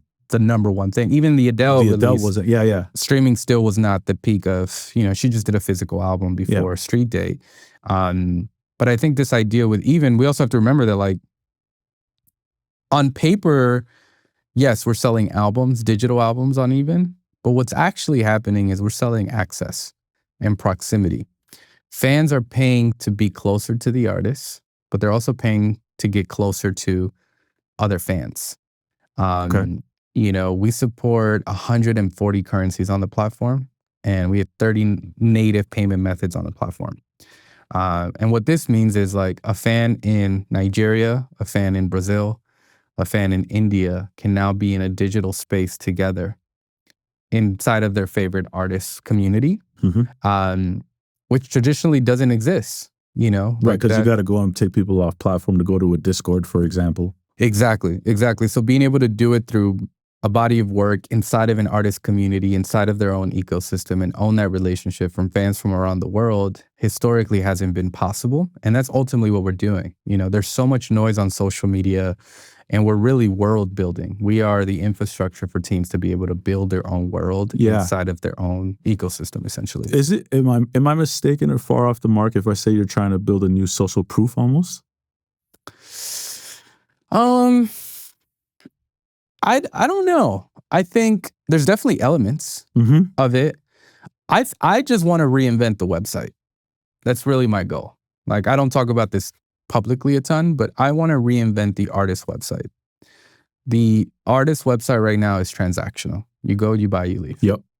And, you know, even when I talk to labels or distributors that are involved in that process, they're just like, because things are so last minute, like they want to build crazy experiences, but it's so costly to build crazy experiences, timely. And we are working in an industry where like we just never know when we're going to get the assets. So Yes. with Even, you can go live in a matter of minutes and Yeah. in a fully bespoke experience that transforms an artist's website from just transactional into full-blown fan engagement, from community chats to live streams to little mini games to like you name it. Generators all can live inside of your your website. And it also doesn't have to be a mobile app. I think we lived in a little area, I think maybe like 5 years ago, there was a little era where like everyone wanted their own mobile app. Yeah, everybody wanted an app. Yeah. But everyone wants an app until you have an app. And then you realize that you need Android, iOS, and then you need for the off-brand cell phones that might not necessarily support it. Right, and right. then when there's a new iOS update or a new Android update, you have to update the it's whole just, thing. Yeah, the stack is crazy. it gets really unsustainable really quickly. And then you also people don't want to download an app, right? The moment you urge someone to download an app, you lose them. Yeah. Unless they really, really want an app. And I think for us, you click a link in bio, you enter your phone number, Apple Pay, Google Pay, you're done. You know, and I think it's easier to buy a release on Even than it is to pre-save a song on DSPs. And we did that by design. We want it to be so easy and so seamless for users. Right. And that's where we spend most of our time. It's like, how do we make this faster and easier to the point where like, you know, but in the perfect world, it's just one click. You click, you buy, done. Now, I think you're doing a great job when it comes to solving for the artist a revenue stream. And I also think for the fan, the super fan, you're also doing an incredible job.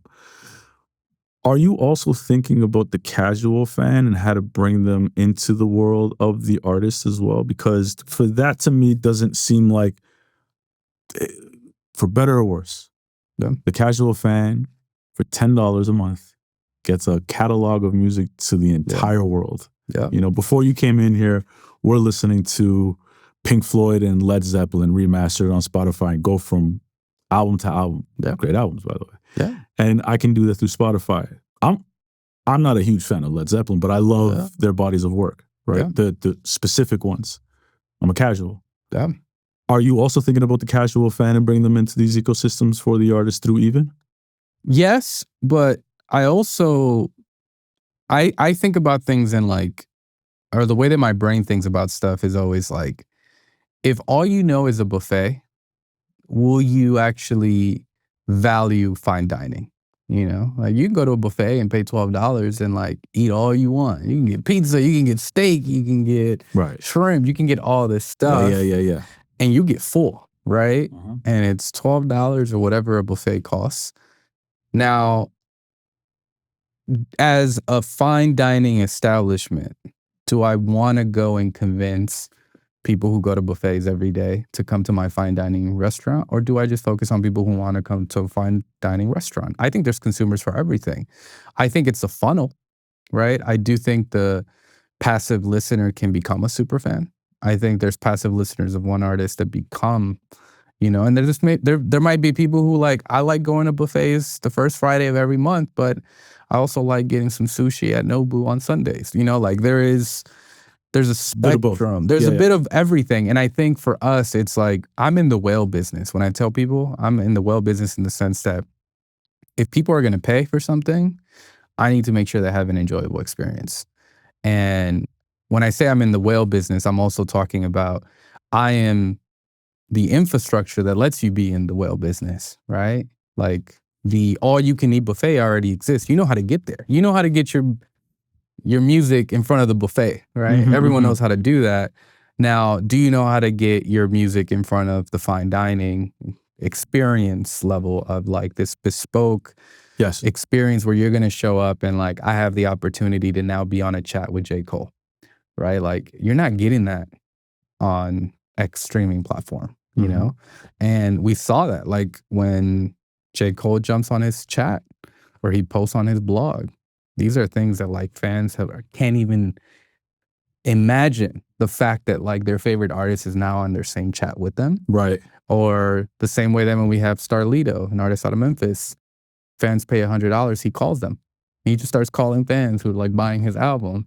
And they're like posting voicemails on Twitter like, yo, did Starlito just call me? Like, I think those are those moments where like you're not going to get that from streaming. And that's what's really dope about it, even because you're giving them all these different experiences. Yeah. Right? Ultimately. And I think both can coexist. It's just, totally. In the front and center of our pitch, when we go and like talk to investors about even or have that conversation, is the numbers show that we're leaving in 2025, there's going to be $9 billion left on the table. And there's all this math that like you combine everything from, media to Goldman Sachs to, every major research company will tell you that music is the most undervalued form of entertainment on the planet. And anyone who's buying catalog today, and I meet with a lot of these catalog buyers all the time, know it. And if you're selling your catalog in 2025, like get your money, but you also have to understand that anyone who's buying your catalog today knows that in 10 years, it'll be worth 10 times more, if not more. And it's not because of streaming. How come? They know the vertical is coming. They understand the trends of how music is monetized, how entertainment is being monetized, and globalization is around the corner. Localization, especially the digital era of when iTunes launched in 2001, only 3% of the global population had ever purchased anything on the internet. Mm-hmm. And in less than 10 years, we gave up on it. But we also forget that like there isn't a single Apple store south of Mexico City. There isn't a single Apple store in Africa. We're talking about billions of people who, again, we rely on the Western culture of like how people consume things. In 2025, close to 40% of the global population buys things on the internet every single day. Mm-hmm. In 10 years, we're talking about 60 to 70% of the global population will be buying things on the internet every day. It gives us an opportunity to now monetize music in a new way that's experience-focused, access-focused, community-driven, that we haven't seen before. And the rights holders know that. Mm-hmm. And it's very obvious. Like we've seen it in other verticals. We saw it in gaming, right? Mm-hmm. In 1999, the gaming industry was worth under $9 billion. It's now a $300 billion industry. And look at the people who were buying gaming IP in the 90s. These are the same people that are now buying catalogs in 2025. There's a trend. Interesting, I didn't know that. Yeah, look at the big PE firms that were buying IP of gaming companies, movies. These are people who are going and buying IP. They're like, we know that this is undervalued, and in the future, something's going to happen that's going to make this even more valuable. And we also see it with AI. There's this like fear that like AI is going to change music negatively, but I actually believe the opposite. I think we're going to enter the era of authenticity. What's real versus what's not real. Mm-hmm. We can go get some fake Jordans down the block, but if we know they're fake, we know you got some fake Jordans, right? Yeah. And we're gonna enter that same era with music. Hard to fucking tell though if you got fake Jordans and find the right person. Oh man, no, I see it, I believe it, but that's why like authenticity makes stuff even more valuable, right? Only because I can prompt the Mona Lisa on ChatGPT. Doesn't mean it's worth what the actual Mona Lisa is worth. One. I think we're gonna enter that era. I think niche communities are the future of culture. Mass consumption. It's right now. Niche is very much right now, right? Because everybody's algorithm is completely different. Even though we might have similarities, but you're getting served something totally different from what the cinematographer in this room is, from the sound person, from me. Everything is niche, right? So yeah, everybody actually has the opportunity. I say this all the time as well when it comes to even building out as an artist. Your marketing brands like YouTube is actually, I think, one of the most amazing things that you can use because you can have long form on there. You can have BTS. You can have short form, which is, music or music videos. There's so many things that you could do with YouTube, which is like your own MTV. Yeah. And I love how your mind thinks, and it's actually like, it's very impressive, And I say that because I'm also a Latino. And you said a word PE. Most people won't know what PE means. It's private equity. Private equity, yeah. Right? And I love for you, I'm going to take this to a little bit of a different direction because I think it's very impressive that as a Latino, you're venture capital funded through Even. Yeah. And the most interesting part about that is that there's only 2% of Latinos that get venture funded. Yep.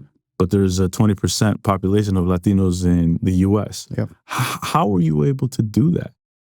Yeah, I mean, man, I got to go and check on this 2%, man, because I think it's smaller than the 2%. But it could, yeah. to be honest with you. I'll double check it as well. But I think the numbers like I think it's 2%. It might be black and brown, black and brown Latino. Yeah. But yeah, I mean, it's even less for women in that space as well. Man, it's tough, mostly because I honestly. The number itself doesn't surprise me, right? Like most things don't, I think, like it's, there's always the idea of like, man, this is messed up. But then there's also like, I'm not surprised, like right.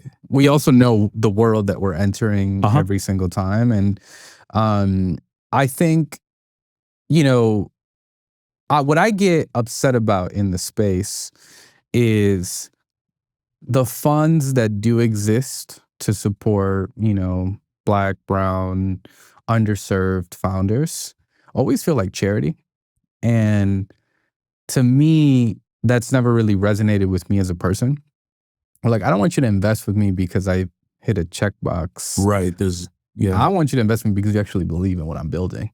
And not to say that there isn't investors that invest just because both things can be true. 100%. But as far as like for me and how I got here, like I also understand my privilege in how I even got here. Yeah. So much luck. There was so much luck that got here. Like to get to this stage, I didn't go to college, barely graduated high school. I was a manager and I, was raised by 2 undocumented immigrants from Mexico. And, a lot of things had to go right for me to even be in this stage or like in this position. And it's not anything I take for granted, So even in my worst days, like the days that I, where everything feels like it's going wrong, I always remind myself, I'm like, on paper, I wasn't even supposed to be here. So like, we already made it this far. Like, we'll figure it out. But I always credit it to a couple of things that I think did go right. And definitely always starts with my parents and the way that they like raised me to like, especially, I mean, you come from immigrant parents who like, there's something in our DNA that's just 100%. Different. Yeah. I think for us, it's more like you just see the hard work. Not to say that there isn't hardworking people who are here, but also a lot of like was ingrained in me when I was younger is like, I was always hear like, we came here for you. Yeah. And you kind of don't know what that means until you get older. And then you're like, at one point it just hit me as like, okay, I get it. I understand now what that meant. And my dad was like, he went through several jobs to be honest with you, but like he was a hardworking man. Like always put food on the table, roof over our head. My mom too, like hard work. She took care of me for a long time, but like I got to see, but then she was like a housekeeper, like cleaning toilets. Yeah. Like real shit. And that's what I saw. Like, I mean, my mom, you speak of a house, my mom has her own cleaning business, right? Right. To this day, she like, I do come from entrepreneurial. Latino's like a clean home. Man, for real. But I'd come from entrepreneurial mindset. Like my parents have always very entrepreneurial. Yeah. And they figured it out later in life, which I love. Like my mom started her cleaning business 10 years ago. And now it's really successful back in Milwaukee. My dad actually just like started a new career path a year ago. Decided he wanted to start a trucking business, logistics, and like he has like a couple box trucks. But it's like seeing him go through that journey in his like late 50s is crazy. And it is because like a lot of Latinos as well have this like may I? Yeah. Can we please be led into this party, to this situation, right? It's like, it's very like, don't rock the boat. Yeah. I feel like a lot of that. My parents are like that in many ways, and so it's amazing to see, like when you talk about luck, that is luck that you were born in a household where you got to see the entrepreneurial spirit. I saw it as well too. My mom has this gift of gab. Like she's incredible at talking to people. She's great at sales, right? So I seen that, but my mom doesn't even know that that's being an entrepreneur. We're fortunate to actually kind of understand that. So I hear what you're saying there. Yeah, I mean, I grew up, again, like my parents, they taught me how to ask for help. because that was their thing. Okay, sick. They were, they always taught me like, go out and if you need help with anything, just ask somebody. Hell yeah. I Yes. grew up like, we would go on road trips and we would get lost. Yeah. And like, we would pull over to like a little like mom and pop shop in like middle of America. And my parents with thick accents would go and like befriend these people that were probably clearly very racist, but they like say, I grew up hearing people tell my parents like, I've never met people like you guys before. I like you guys, and like I heard that ingrained. And I think initially as a kid, I started growing a little resentment towards it. Yeah. But, I think growing up with that, and then I think about where I'm at now, I think the next big thing was when I decided to not go to college was like a big moment where on one side, I had a sister who was about to become a doctor. Like, so my older sister, she's a year older. She graduated from Harvard. Wow. And she's an ER doctor. So Okay. like on one side, I have that, which is like the gold standard in a Mexican household is like doctor, Harvard. Yes, like yes. you don't get better than that. Yeah. And then on the other side, they have their son, it's like, I'm going to be a manager and work in the music industry. And they're like, there was kind of like a moment like, all right, well, we got one. We'll figure it out.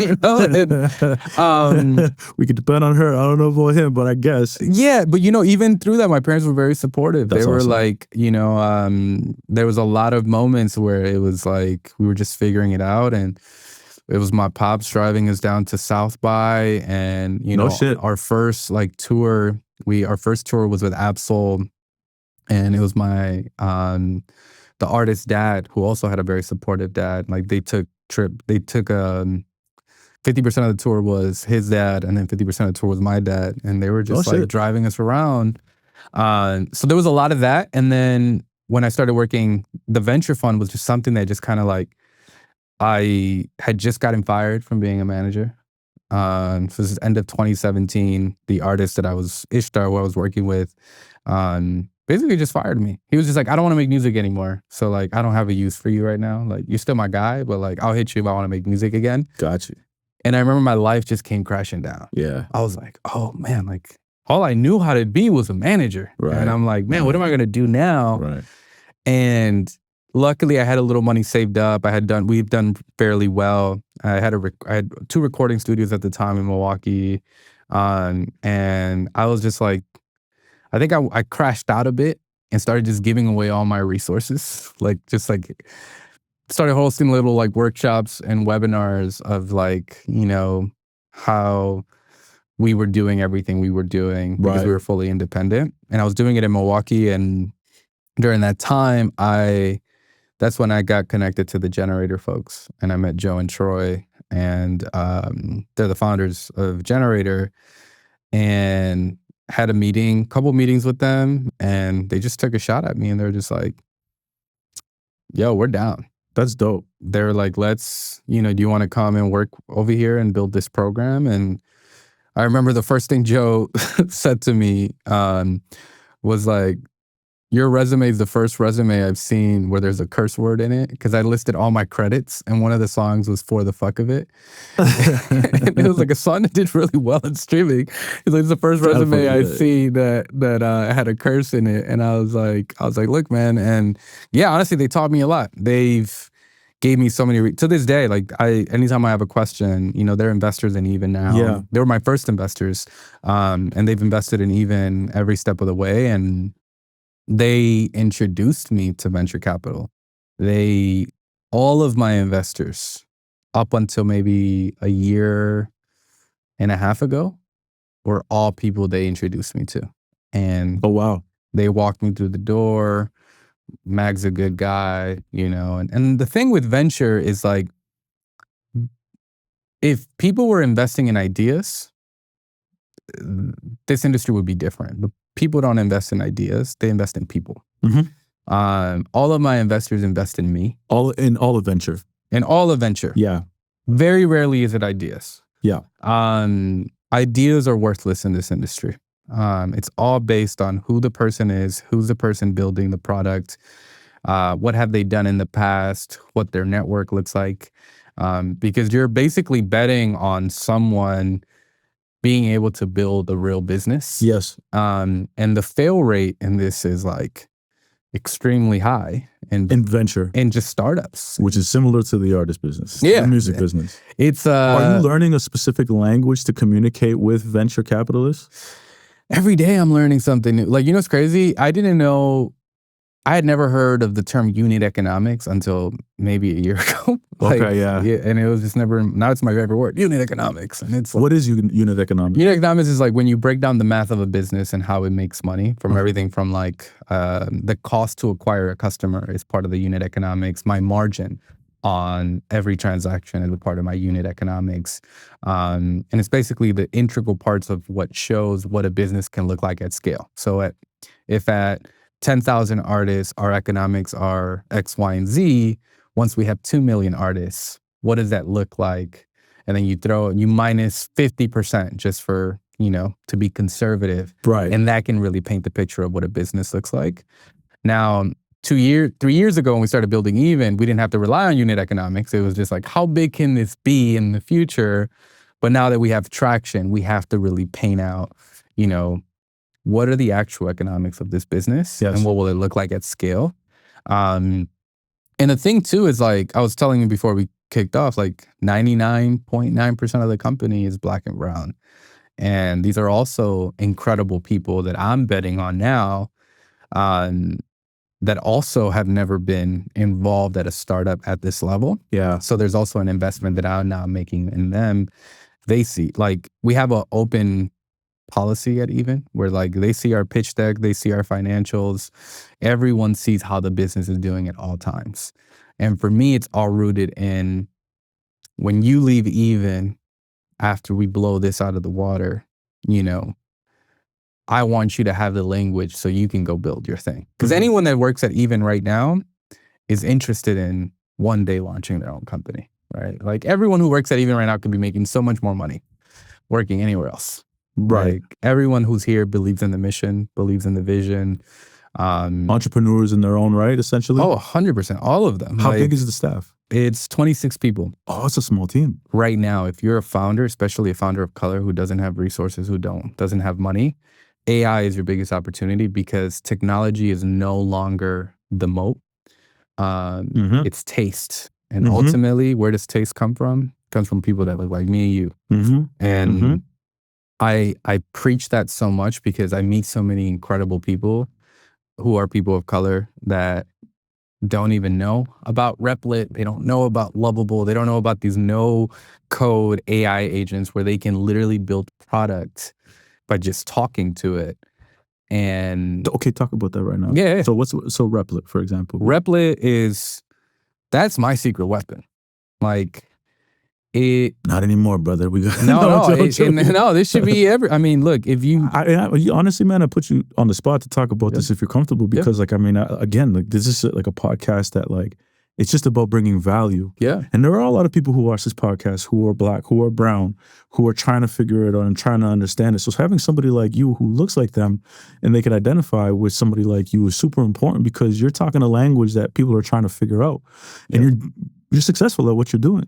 So it's amazing to see it. And it's just like, let's give the information out there. Yeah. You know what I mean? Because I think it's important for people like us to be able to build these successful businesses. Yeah. I think the thing that I have the most fun with AI with is I think the moment you do more and you're known for more stuff, the harder it's become to ask for help. And that's something that I used to enjoy, right? Like just being able to call people. It's fucking so true. It's so true. I used to enjoy when I didn't have the pressure of like calling people and ask them for advice because, 2 years ago, 3 years ago, I can call and ask people for advice and there was no pressure of like, oh, you don't have it all figured out? Yeah. Now everybody assumes that you have everything figured out. Now everyone just assumes that you have it all figured out and, you just kind of have to nod your head. And if you ask too many questions, there's this doubt of like, oh, you don't have it all figured out. And to me, that makes AI so, man, I talk to AI all day. Yeah. Like on my drive here, I was in traffic. I put ChatGPT. If you have the money, invest in ChatGPT Pro or Claude Max. Yep. And I talk to it like I'm having a call with someone. And For example, like when I was mentioning that like preparation is so important, I asked ChatGPT, I was like, do all the research that you can on Mauricio and the podcast and ask me questions that you think he's going to ask me. And literally that's what it did. And it asked me like 10 different questions. And then as I was answering the questions, I was like, give me a scorecard. How did I perform? Is there anything that you already know about me and even that I should talk about that I didn't talk about? And it like starts breaking everything down. How did ChatGPT do versus me in real life? No, bro, it honestly feels like I'm having the same conversation again. Wild. Which is crazy. Wild. But I do that in every single scenario and everything that I'm doing. Yeah. And for me, it allows me to be prepared. It lets me ask the stupid questions, the quote unquote stupid questions. Right. And it allows me to learn, you know? And again, this is stuff that historically has been gatekept from us. Yeah. Or just difficult to learn. Just difficult. Yeah. So talk about Replit. So Replit is a tool that allows you to build apps in a matter of minutes by simply talking to it. And I'll give you an example. To build Even's MVP, which MVP is a minimum viable product in tech, which is like enough of a product that you can prove the point without having to spend too much time and resources. When we built Even's prototype, it cost us about $80,000 to build the MVP. And it was a shitty product. This is what we launched with LaRussell with. And it took us like 6 months to build. And in Replit, I rebuilt our MVP in 15 minutes. For $0. Wow. And what did you prompt it? I literally used the initial like thesis of Even. Where it was just like, help me create a platform that allows me to sell music before it's made available on streaming platforms, which was a thesis, which isn't really core part of the product. But the way that I do it, I use a combination of tools. So first, I'll start with ChatGPT and I'll say, I want to build X thing. Ask me all the questions that you need from me to fully understand what I'm trying to build. And once I ask the thing that I want to do, it'll ask me a bunch of questions. I answer all the questions. And then after, I'll tell it, now that you know what I want to build, create a prompt so Replit can build the product for me. And then it'll build out the prompt. Amazing. I copy it. I go to Replit. I press paste. And then it builds it out. And even with Replit, I always tell it, like, talk to AI as a conversation. You know, like the way at least I do it. Maybe this is the wrong way, but it's worked for me. With Replit? With Replit or ChatGPT, I always, for example, when I talk to ChatGPT, I'm like, my favorite thing to ask is like, are you hallucinating? Like, think about this. Yes. Be more strict. Yes. Be more conservative. Like, I always lead with that. And when I'm in Replit, if something's not working, because you're going to run into bugs. You go back? I go back, or I'll just ask Replit's like little chat agent. I'll ask it, for example, if I'm building like a consumer thing, like a consumer product or idea, I'll ask it, you are the CTO of X platform. I don't want you to do anything. I just want you to diagnose it and tell me what can possibly be going wrong and build out a plan that can solve this. And then it'll do the thinking. It'll come back. These are the options. This is what we can do. I'm like, do all of it. And Does it communicate to you in a language that you understand, or you're just like, I'll get this, but you just say, just go for it? No, it's breaks it down for layman. And if it tells you things you don't know, the beautiful thing with chat or just AI is like, tell it, simplify it for me. Totally. What does this mean? Yeah. Take your time with it. I think that's the most exciting part.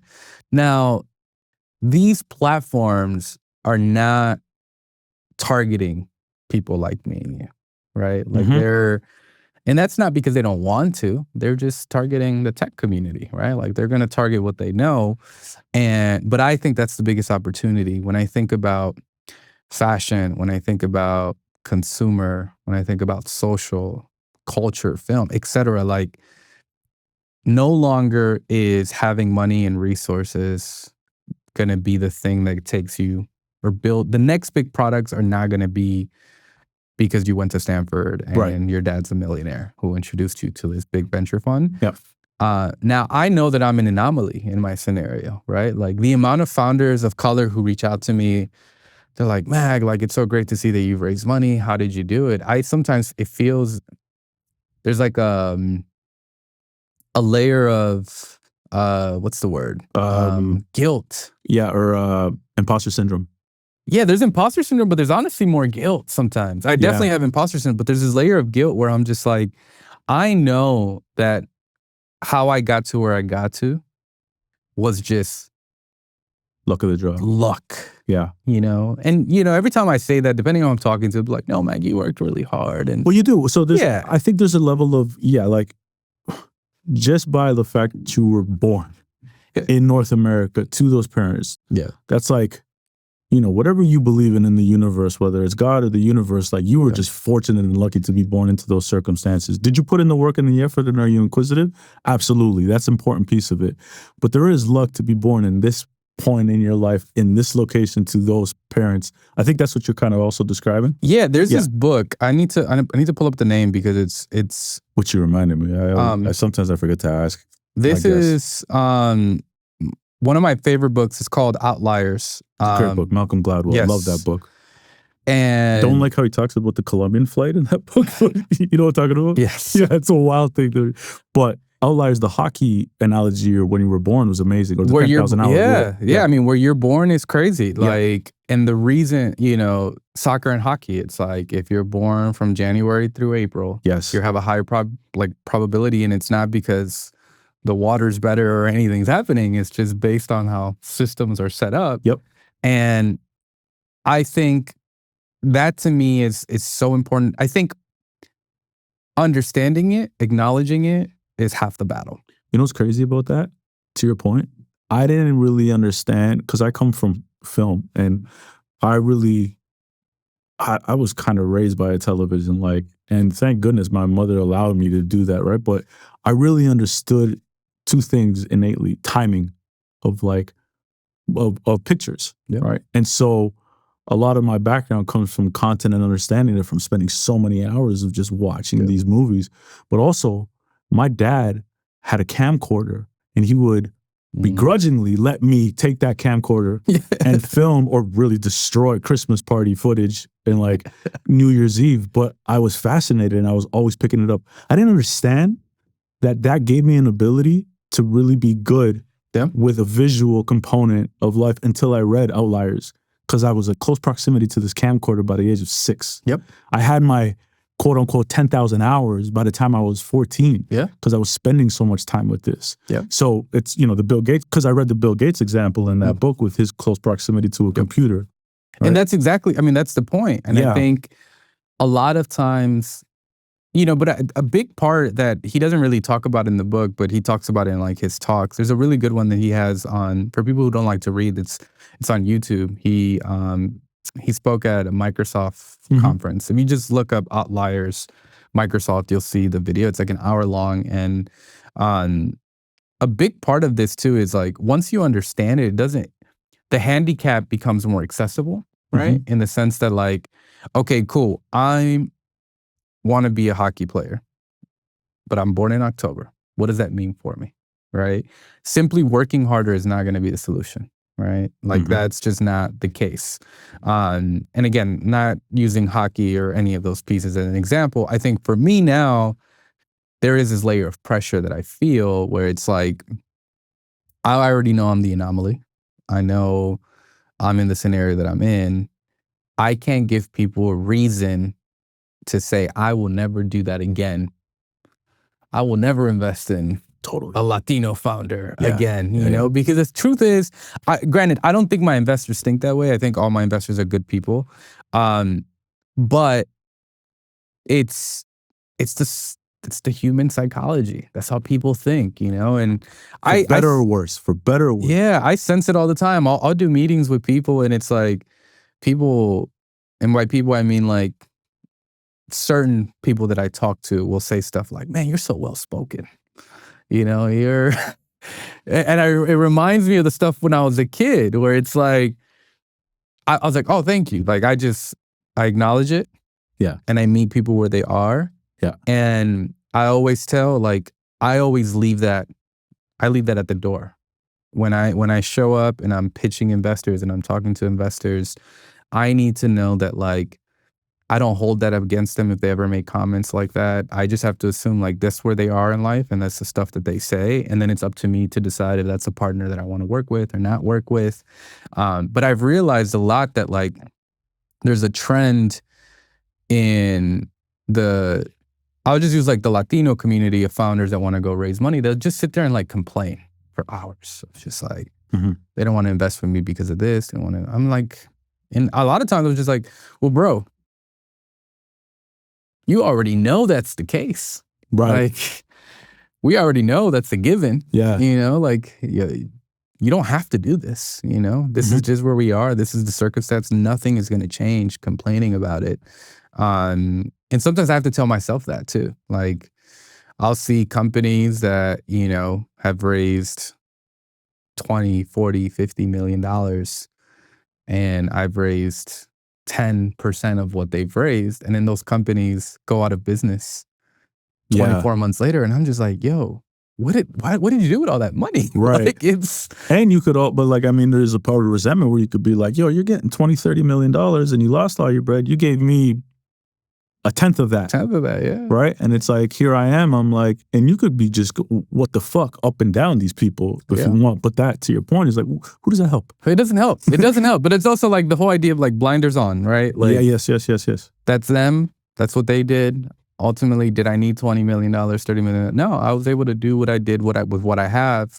Now, ultimately, we're always going to be under-resourced. Like but again, that is the challenge I signed up for. But you know what, though? I feel like every company feels like they're always going to be under-resourced, whether they're Latino, whether they're white, whether it doesn't matter. Every company always kind of goes through that, it seems like, from 100%. my understanding. Yeah, 100%. I mean, I think it's the founder's dilemma of just like, what can we do? The more we can do. And yeah, I mean, there's probably someone that's going to listen to this and be like, man, you raised $5 million and you're under-resourced.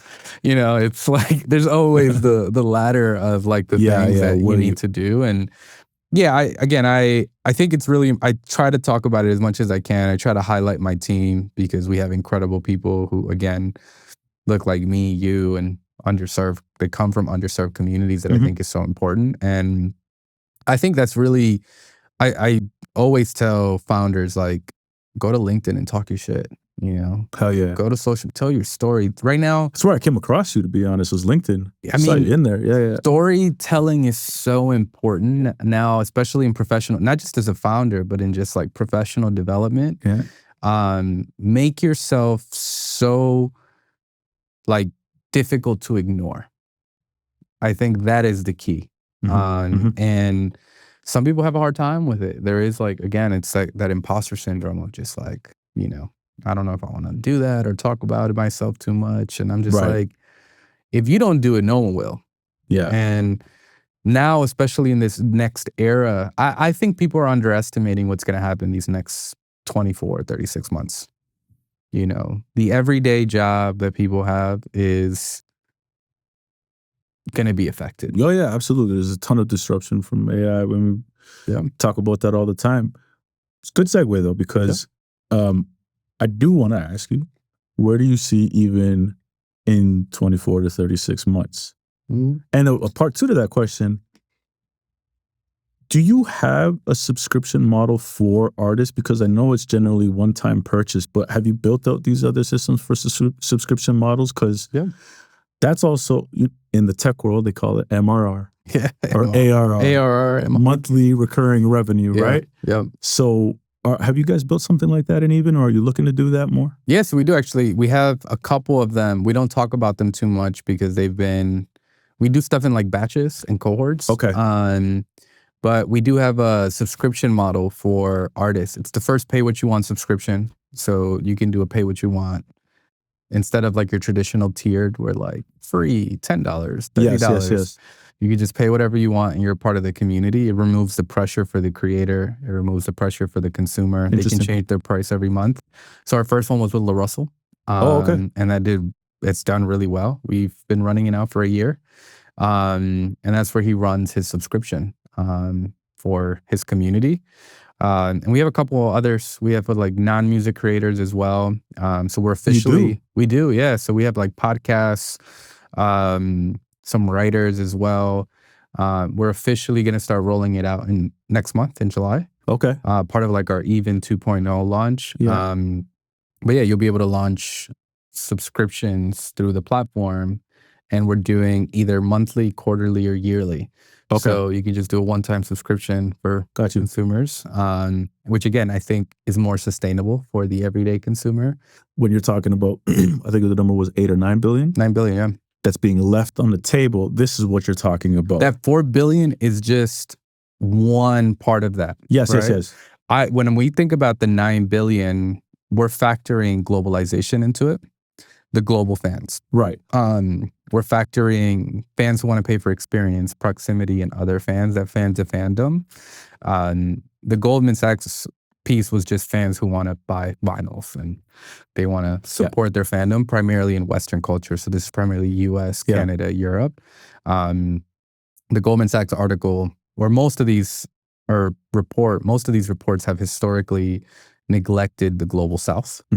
The global South has historically been seen as poor, but the truth is like massive mistake. The global South is cash rich, massive credit mistake. poor. Yes. And this is why subscription models haven't picked up in these regions, because these are not renting cultures. Like, I don't know about your family in Colombia, but my family in Mexico, they don't get a mortgage on a house. No. They buy it in cash. Been bought. Yeah. So it's like this idea that, people don't, you go to Japan, DVDs are still a thing. Yeah. See, physical media is still a thing. People don't want to rent. They want to own something. Yeah. And I think even gives them that element plus community that I think a lot of these, again, the global South, which we're talking about close to 70% of the global population, is being left out because Western culture has been so hyper-focused on. Yeah. And I think that's, again, I go back to the initial thought, like, I don't know if you've been to Africa before. Never. But funny enough, there's a lot of people from Lagos and Nigeria who watch this podcast. Like, it's probably the third, this month actually, it's the first. Yeah. Lagos is the first city that's on my Instagram. That's crazy. Over Toronto and Los Angeles. But also, transparently, is because I run ads against organic content that's raising its hand. Yep. And I put US, Canada, and Nigeria.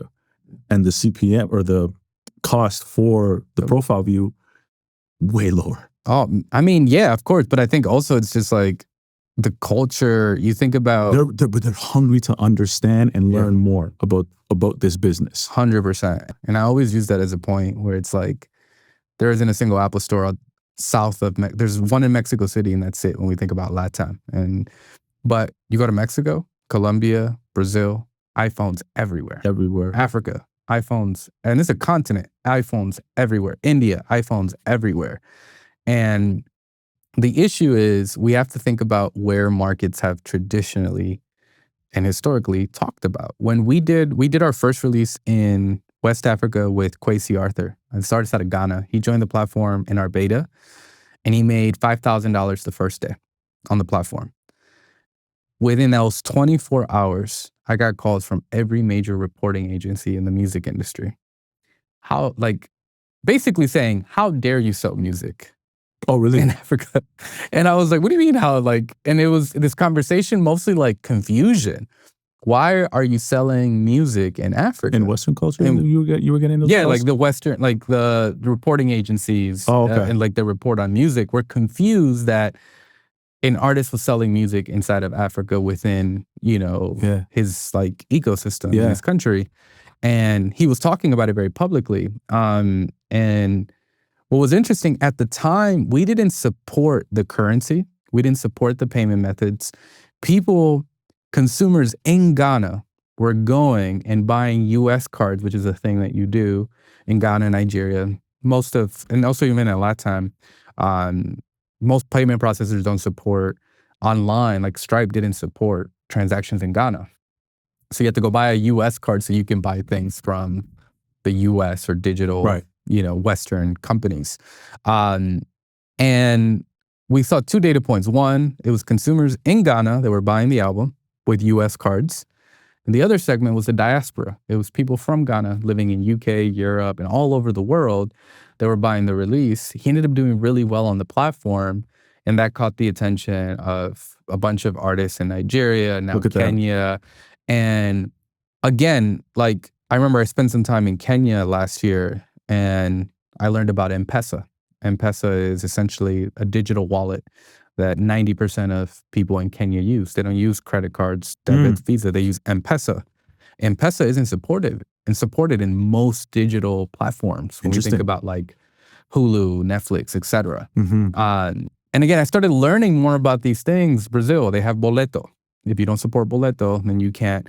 And I was like, what is the music industry doing, right? Like, we look at vinyls are at a 40-year all-time high. And try shipping a vinyl from the US to Brazil. It's going to cost you $90. But now selling digital access to a digital experience to fans in Brazil, as long as you support the currency and the payment methods, you're talking about endless margin, high margin transactions that can exist from around the world. And that's what we've been seeing on the platform. Over 40% of our users come from fans from around the world. Yeah, absolutely. We have fans in 190 countries, and we have artists in 110 countries, and we've been like blown away every single day where we see these transactions come from. And again, most times it's like, this is my first time I've ever been able to buy something from my favorite artist because they don't ship vinyl, they don't ship t-shirts, they never tour. Interesting. Here. Do you have ability to create a pixel on the website? Yeah. Really? So you can do that. So you can connect. Okay. So if I have a pixel, then I'm doing ads to somebody in these regions. Yeah. So you can connect them. Yeah. So it's always by release or by artist. So you can set up your pixels for them, track them. And again, these are conversions in dollars, right? Like, you're getting real revenue in real time. And I mean, tied to your question, where do I see even 24, 36 months is a real focus on globalization, supporting more languages, more currencies. We already support more currencies than Shopify. I was going to say, are you also, is Bandcamp doing this, or? Bandcamp doesn't even, no disrespect, because I never try to talk down on platforms, but Bandcamp doesn't even have Apple Pay. Fair enough. You know, it's like, I think they still got to get through the Western culture of how people buy. We have, in the US, we have Apple Pay, Google Pay, of course, but we also have Klarna. We have Cash App is our biggest checkout provider in the US. Which one, sorry? Cash App? Cash App, yeah.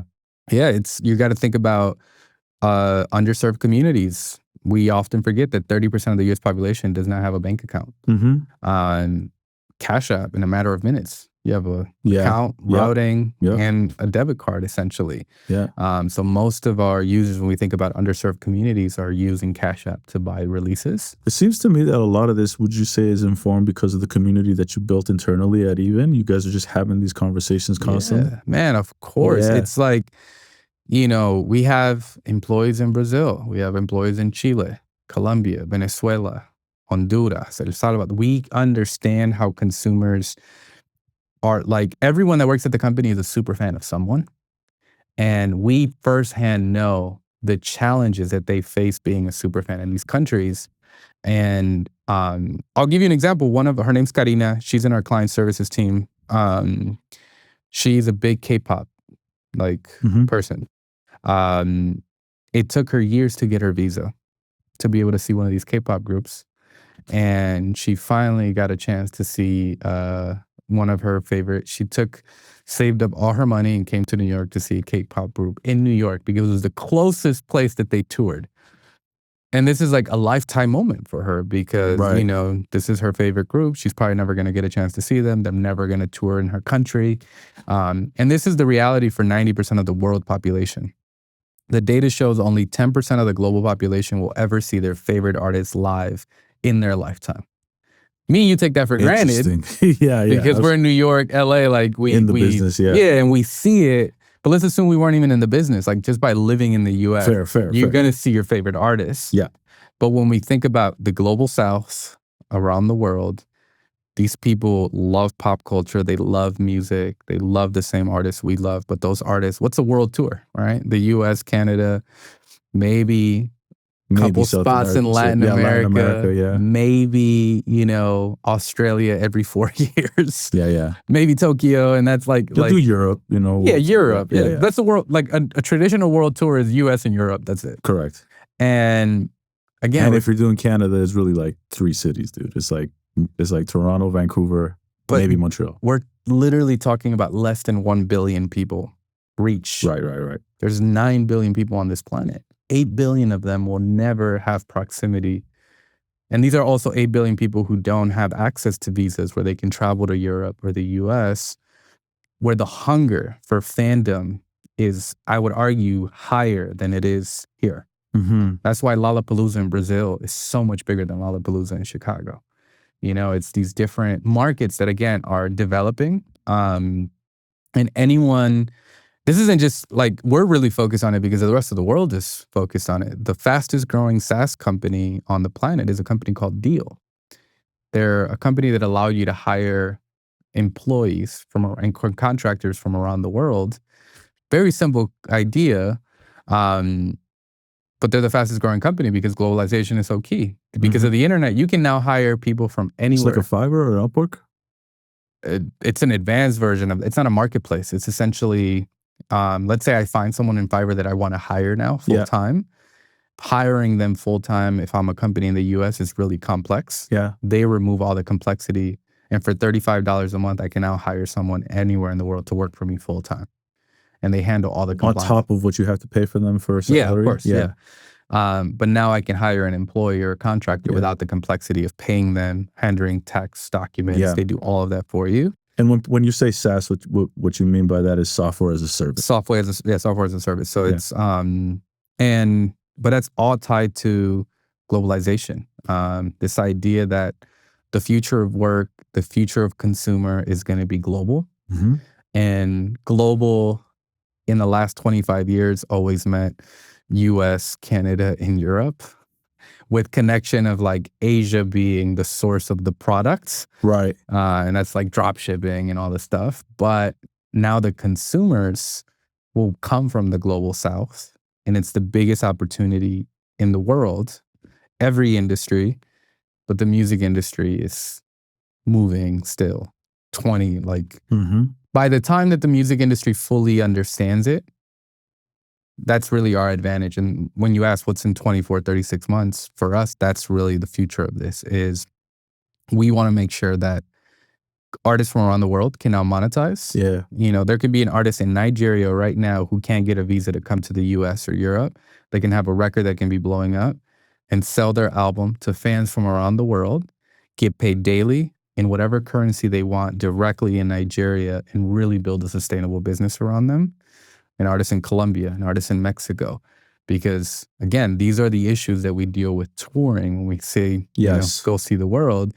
For us in the US, it's pretty straightforward. But when we start thinking about artists from around the world, try getting an artist in Mexico or in Nigeria or Colombia a visa to come to the US, especially in this climate. Yeah, very challenging. Very challenging. But the fandom is there, and being able to do it in a digital way, but not in a metaverse way. Like that right. Yeah. That was a different time, but interestingly enough, like your product is built on the blockchain, right? Yeah. So you guys don't really talk about it. It's like it's essentially NFTs, right? No, they're not NFTs. No, but there's something. There is a component of the NFT, right? There's token elements to it. Tokens, yes. Yeah. Okay, sorry. Okay. So technically, an NFT is a token, but what we use the blockchain for, and we have since day one, is mostly fraud prevention. Right. We track the ledger, right? Yep. We can track the ledger, make sure that these are real users, not bots. Which that's element one. Element two is security. So we don't have passwords in even. Everything is two-factor. So you enter your phone number or your email, you get a code. It makes it easy for fans because they never have to remember a password.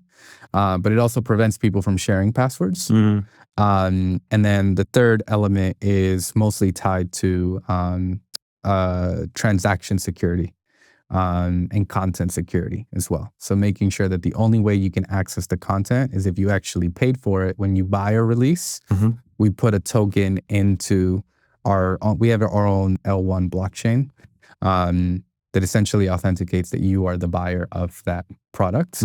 The user never sees or interfaces with this at all, which has always been what the blockchain world has been trying to sell. Yeah, like unnecessarily, to be honest with you. Like, I mean, it gives, I think for somebody like yourself in a company like this, it gives you, maybe not you, but like there's understanding of what the blockchain is. So at least communicating that is great. Yep. So individuals or companies like yourself can understand, oh, we can build on top of this product. And it's like, creates that layer of authenticity or authenticating whether users are real or not. Yep. But you don't put it in the forefront. Never. Right? And I think for us, because it's also complicated to like. Oh man, it's so complicated. But it also there's so much opportunity, especially when I talk about globalization and payouts. Exactly. Paying out globally is the thing that keeps me up at night most days. But being able to now pay out in USDC is so important, which is like, for those who don't know what USDC is, essentially a digital dollar, but it's now supported in 110 countries. So a lot of these are regions where their currency is too volatile, where we can now take transactions in and just pay them in USDC directly into their account every single day. And then they can convert that into whatever currency they want from there. Or they can just use a USDC card, which operates like any other debit card, credit card. So for us, it's a long-term investment into the blockchain technology. I've always been very, bullish in blockchain. We just never wanted to talk about it. Yeah. Although, again, that world tries to claim us as one of theirs all the time. But we respectfully decline every time, but it is a core part of the product since day one. Sure. And I think in time, the world is going to become more and more open to blockchain. So we'll talk about it a little bit more. But it just has to be the right time for right users. Timing. Yeah. People are scared of it right now. It's yeah. It's just like anything else that's new, right? It takes some time for a consumer to really understand what it is, or just the human, you know what I mean? But also, like, I grew up with family members who never trusted banks. Shit, but same thing. Yeah, it's like, so trying to tell them, hey, create a MetaMask wallet so you can get some crypto is like, what is a MetaMask wallet? I think people, again, we're still a little bit away. Yeah, I think so. Man, this has been a very, very amazing conversation, man. I love having this one here. Before I let you go, because you brought it up, and I usually ask my guests, but sometimes I forget. I got to do a better job of it. But what are 3 books that you would recommend? You already recommended. Well, you talked about one, Outliers. Yeah, you should definitely read the book. I know that's like a known one. One of my favorite books is Play Bigger. I wish I knew the writers, but if you look it up, Play Bigger it's actually like one of my favorite books of all time. It's these 3 founders who came together to write this book, and it really just teaches you about how to play bigger in everything that you do. Creativity Inc. is another one that's really good. It's don't even know the writer. Play Bigger is by Christopher Lochhead? Yes. Okay. Yep. Yes. And then Creativity Inc. I think it's the guy from Disney. Oh, I feel like I know that one as well too. I should know. Book by Amy Wallace and Edwin Catmull. Is it? Let me see the cover. Yep, that one. Okay. Yep. So executives from Disney or yeah. Is it Disney? Yeah. I'm bad at the author names. Know the book names though. And then the last one, I'll switch it up. It won't even be a book. It's essays. My like quote unquote Bible of raising money. Actually, one of the best gifts I've ever gotten is, I thought for a long time was a book, but then I found out that it wasn't actually a book. It was a plagiarized book, or a bootleg book, I should say. But Joe and Troy from Generator, they gave me this book. It's a black book that just says Paul Graham essays. And it was all their favorite essays by Paul Graham. So Paul Graham is like a legendary guy in venture, but he writes these essays and they're available for free on the internet. Just search Paul Graham essays. And it literally gives you everything you need to know about raising venture capital, building a successful startup, how to find a co-founder, how to hire people. Literally, like in layman's terms, it's not complex. This isn't everything you need to know about the music industry, which is like these thick books with tons of information. These are 2-3 minute reads. Some of them are just 1 page long. And it's become, I still, all the time, like, I have a question and I open it up and I find one of the essays and like, I immediately get the answer. Yeah. So yeah, for a long time, I thought it was a book, but it actually wasn't a real book. No, but that's dope. That's good to know. But they're the essays, Paul Graham, you know, I want to meet the guy one day. I'm a super fan of Paul Graham. So. Well, hopefully he's watching this and he Right. hears this, man. Yeah. I really enjoyed this conversation, my man. Dude, Listen, man, thank you for having me, bro. Of course, Appreciate man. you, man. I'm rooting for you, bro. Thank in you. a real way. Thank you.